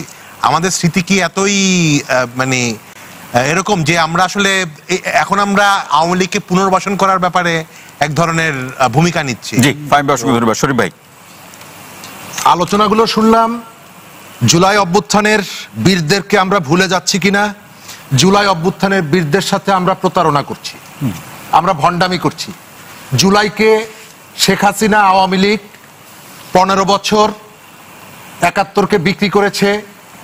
এই একটা ছোট্ট দেশে তার বাবার নামে 24টা বিশ্ববিদ্যালয় করেছে, মায়ের নামে হল করেছে, আর গত 1 বছর আমরা জুলাইকে পথে ঘাটে বিক্রি করছি। আপনি বলেন, জুলাই অভ্যুত্থানের একজন সামনের কাতারের নেতা, তিনি সরকারের মন্ত্রী হিসাবে আছেন, তিনি কোন হিসাবে শত শত কোটি টাকা তিনি যেখানে নির্বাচন করবেন সেখানে ব্যয় করছেন নির্বাচনকে প্রভাবিত করার জন্য? তিনি তো সারা বাংলাদেশের উপদেষ্টা, তিনি তো বৈষম্যের বিরুদ্ধে লড়াইয়ের নেতৃত্ব ছিলেন। এই যে জুলাইয়ের বিতর্কিত করা, জুলাইকে আসামির কাঠগড়ায় দাঁড় করা হয়েছে যারা বেশি বেশি জুলাইয়ের কথা। জি, অসংখ্য ধন্যবাদ। শামীম হায়দার পাটোয়ারি। জি, সাইফ থেকে তারিক ভাই বাউলদের ব্যাপার নিয়ে বললেন, যদি উনি অন্যায় করে থাকেন মামলা হবে, অ্যারেস্ট হবে, এটা তো নর্মাল বিষয়, কিন্তু আপনি আইন হাতে তুলে নিতে পারেন না। আপনারা তো শরিয়া পুলিশ না, আফগানিস্তানের মতো বা সৌদি আরবের মতো। আপনি নাগরিক, আপনি মানে আপনি নামাজ কালাম পড়েন দেখে যে আপনাকে তরোয়াল হাতে আপনাকে বিচার করতে পারে, কিন্তু তারিক ভাই বলছে যে সংক্ষুব্ধ জনতা, সেখানকার না সংক্ষুব্ধ জনতা না, আমরা তো দেখছি যে মানে মনে হচ্ছে ইসলামিকরাই করছে। এনিওয়ে, বাউলদের এই নির্যাতনের জন্য তো আর জুলাই রেভলিউশন হয়নি, মাজার ভাঙার জন্য তো জুলাই রেভলিউশন হয়নি। পাকিস্তানের থেকে ওর সাথে অসাধারণ ফ্রেন্ডশিপ, পাকিস্তান কি ক্ষমা চেয়েছে? পাকিস্তান কি আমাদের অর্থ সম্পদ লুট ফেরত দিয়েছে? রেপ করেছে? বিএনপির কাছে অনেকগুলো সুন্দর ভ্যালুজ আছে, তার মধ্যে একটা হচ্ছে বিএনপি বহুত্ববাদে বিশ্বাস করে। জিয়াউর রহমানের কিন্তু বিগেস্ট পলিটিক্যাল ক্যাশ, আর জিয়াউর রহমান স্বাধীনতার ঘোষণা দিয়েছিলেন 27 তারিখে। এই দুটো কিন্তু বাংলাদেশে না থাকলে বিএনপিও বিপদে পড়বে। ওই যে আওয়ামী লীগের জন্য বিএনপির আওয়ামী লীগকে দরকার নেই। মানে এই আলোচনা তো আছে যে খুব ছোট করে যে আপনারা এখন বিএনপির প্রশংসা করছেন, সামনে কোন কিছু আশা আমরা এটা করছি বিকজ বহুত্ববাদ দেশের জন্য দরকার। আজ থেকে 6 মাস আগে ভোট হলে, যে কোনো পরিস্থিতিতে ভোট হলে বিএনপি সবাইকে নিয়ে, বিএনপি তো আওয়ামী লীগকে বাদ দেওয়ার কোনো যৌক্তিক কারণ নাই, অসংখ্য ধন্যবাদ, প্র্যাকটিক্যাল কারণ নাই। জি ইফতেখার তারিক ভাই, জি শেষ মন্তব্য বলুন, আমরা শেষ করব রবিবার। শেষ মন্তব্যটা হচ্ছে, ভারত আমাদের রাষ্ট্রের জন্য বিগত সময়গুলোতে হুমকি উপহার দিয়েছে আমাদের অগ্রযাত্রায়। অতএব এই ভারতের প্রতি যারা অনুগত থাকবে তাদের বিরুদ্ধে রুখে দাঁড়ানোটাই জুলাইয়ের আমি মনে করি যে আমাদের চেতনা। পিন্ডির ক্ষেত্রে কি হবে? সকল ক্ষেত্রেই, সকল ক্ষেত্রে, সকল ক্ষেত্রে, হ্যাঁ সকল ক্ষেত্রেই, সকল ক্ষেত্রে। শুনেন, ওয়াশিংটন আমার দেশের ফেলানিকে ঝুলায় নাই। না, আপনারা আমরা অস্বীকার করছি না, সেটাই ইনক্লুড করতে বলছি। আপনি এখানে বলেছেন যে আমাদের একটা দারুণ আমরা দ্বিমুখী চরিত্র করি, জি, যেখানে গাজার আসর বসে আমরা গাজার বিরুদ্ধে কথা বলি, কিন্তু যারা গাজার মানে আসর বসায় কই তাদের ব্যাপারে আমরা কোনো কথা বলি না। আমাকে আধা সেকেন্ড দেওয়া হবে ওনার জন্য। শেষ করুন। তারপর আমরা যেখানে মাদকের আস্তানা বসে সেটার বিরুদ্ধে কথা বলি না, আমরা যেখানে অশ্লীলতা বসে সেখানে ব্যাপারে কথা বলি না। আমাদের শামীম হায়দার পাটোয়ারি ভাই উনি যে কথাটি বললেন যে আমরা উনি ইসলামিক কি কোনো জায়গায় লেভেল দেওয়া আছে? কোনো সাইনবোর্ড ছিল, কোনো ব্যানার ছিল, কোনো দলের ব্যানার ছিল? তা তো ছিল না। জনগণ না তো আমরা কোড আনকোড তৌহিদি জনতা মানে কি? তৌহিদি জনতা মানে হচ্ছে যারা অ্যারেস্ট করেছে তাদের ব্যাপার, যারা প্রতিবাদ করেছে। আমরা সেখানেও বলেছি যে আমরা আইন হাতে তুলে নেওয়া পক্ষ আমরা সমর্থন করি না। তবে যদি আইন তার যথাযথ ভূমিকা পালন না করে তখন মানুষের এই রকমের ক্ষোভের বহিঃপ্রকাশ। আনিস ভাই অসংখ্য ধন্যবাদ। আবুল সরকারের যে বক্তৃতা আমি দেখেছি, আসলে এটা ইসলামের যারা আমরা বিশ্বাস করি, আমি ব্যক্তিগতভাবে 2 বার হজ করেছি, আমারও লেগেছে। কিন্তু এখানে একটা কথা, সে কতগুলো লাইন দিয়ে বলছে যে আল্লাহর এই কি সেই, আপনি দেখেছেন নিচে, আমি উচ্চারণ করতে চাই না। তো আমার কথা হচ্ছে, আপনারা ইউটিউবে এত মোল্লা, এত স্কলার, তারা এর জবাব দিয়ে দিলে এটার কি জবাব হয়? না, দিতে পারে। এটা এত বড় অন্যায় পর একজন আমরা এটা ব্যাখ্যা বিশ্লেষণ অন্য আলোচনা করা যাবে। তারিক অসংখ্য ধন্যবাদ। শেখ রবি ভাই, শামীম ভাই যেটা বলেছে বহুত্ববাদ, হ্যাঁ দেশে বহুত্ববাদের দরকার আছে, কিন্তু ফ্যাসিবাদের দরকার নেই। বহুত্ববাদ আর ফ্যাসিবাদ আমরা জন্য এক না করে ফেলি। আওয়ামী লীগ কোন রাজনৈতিক দল, আমি আপনাকে বলি, কর্মকাণ্ড সচল রেখে বিচার করা যায় না, বিচার করার নজির নেই। আওয়ামী লীগ যেহেতু ফ্যাসিবাদে পরিণত হয়েছে, সাময়িকভাবে তার কার্যক্রম নিষিদ্ধ করা হয়েছে, ট্রায়াল চলছে, ট্রায়ালে যদি প্রমাণিত হয় দোষী, সেটা স্থায়ীভাবে বন্ধ হতে পারে, নিষিদ্ধ হতে পারে, সাময়িকভাবে নিষিদ্ধ হতে পারে, কিছু নির্দিষ্ট সময়ের জন্য নিষিদ্ধ হতে পারে। কিন্তু ট্রায়াল ফেস করার আগে ফ্যাসিবাদী শক্তি রাজনীতি করবে, নির্বাচন করবে, আর বিচার চলবে, এটা নজির নাই, এটা সম্ভব না। জি অসংখ্য ধন্যবাদ আজিজ ভাই, আজকে সময় পাচ্ছি না, অন্য একদিন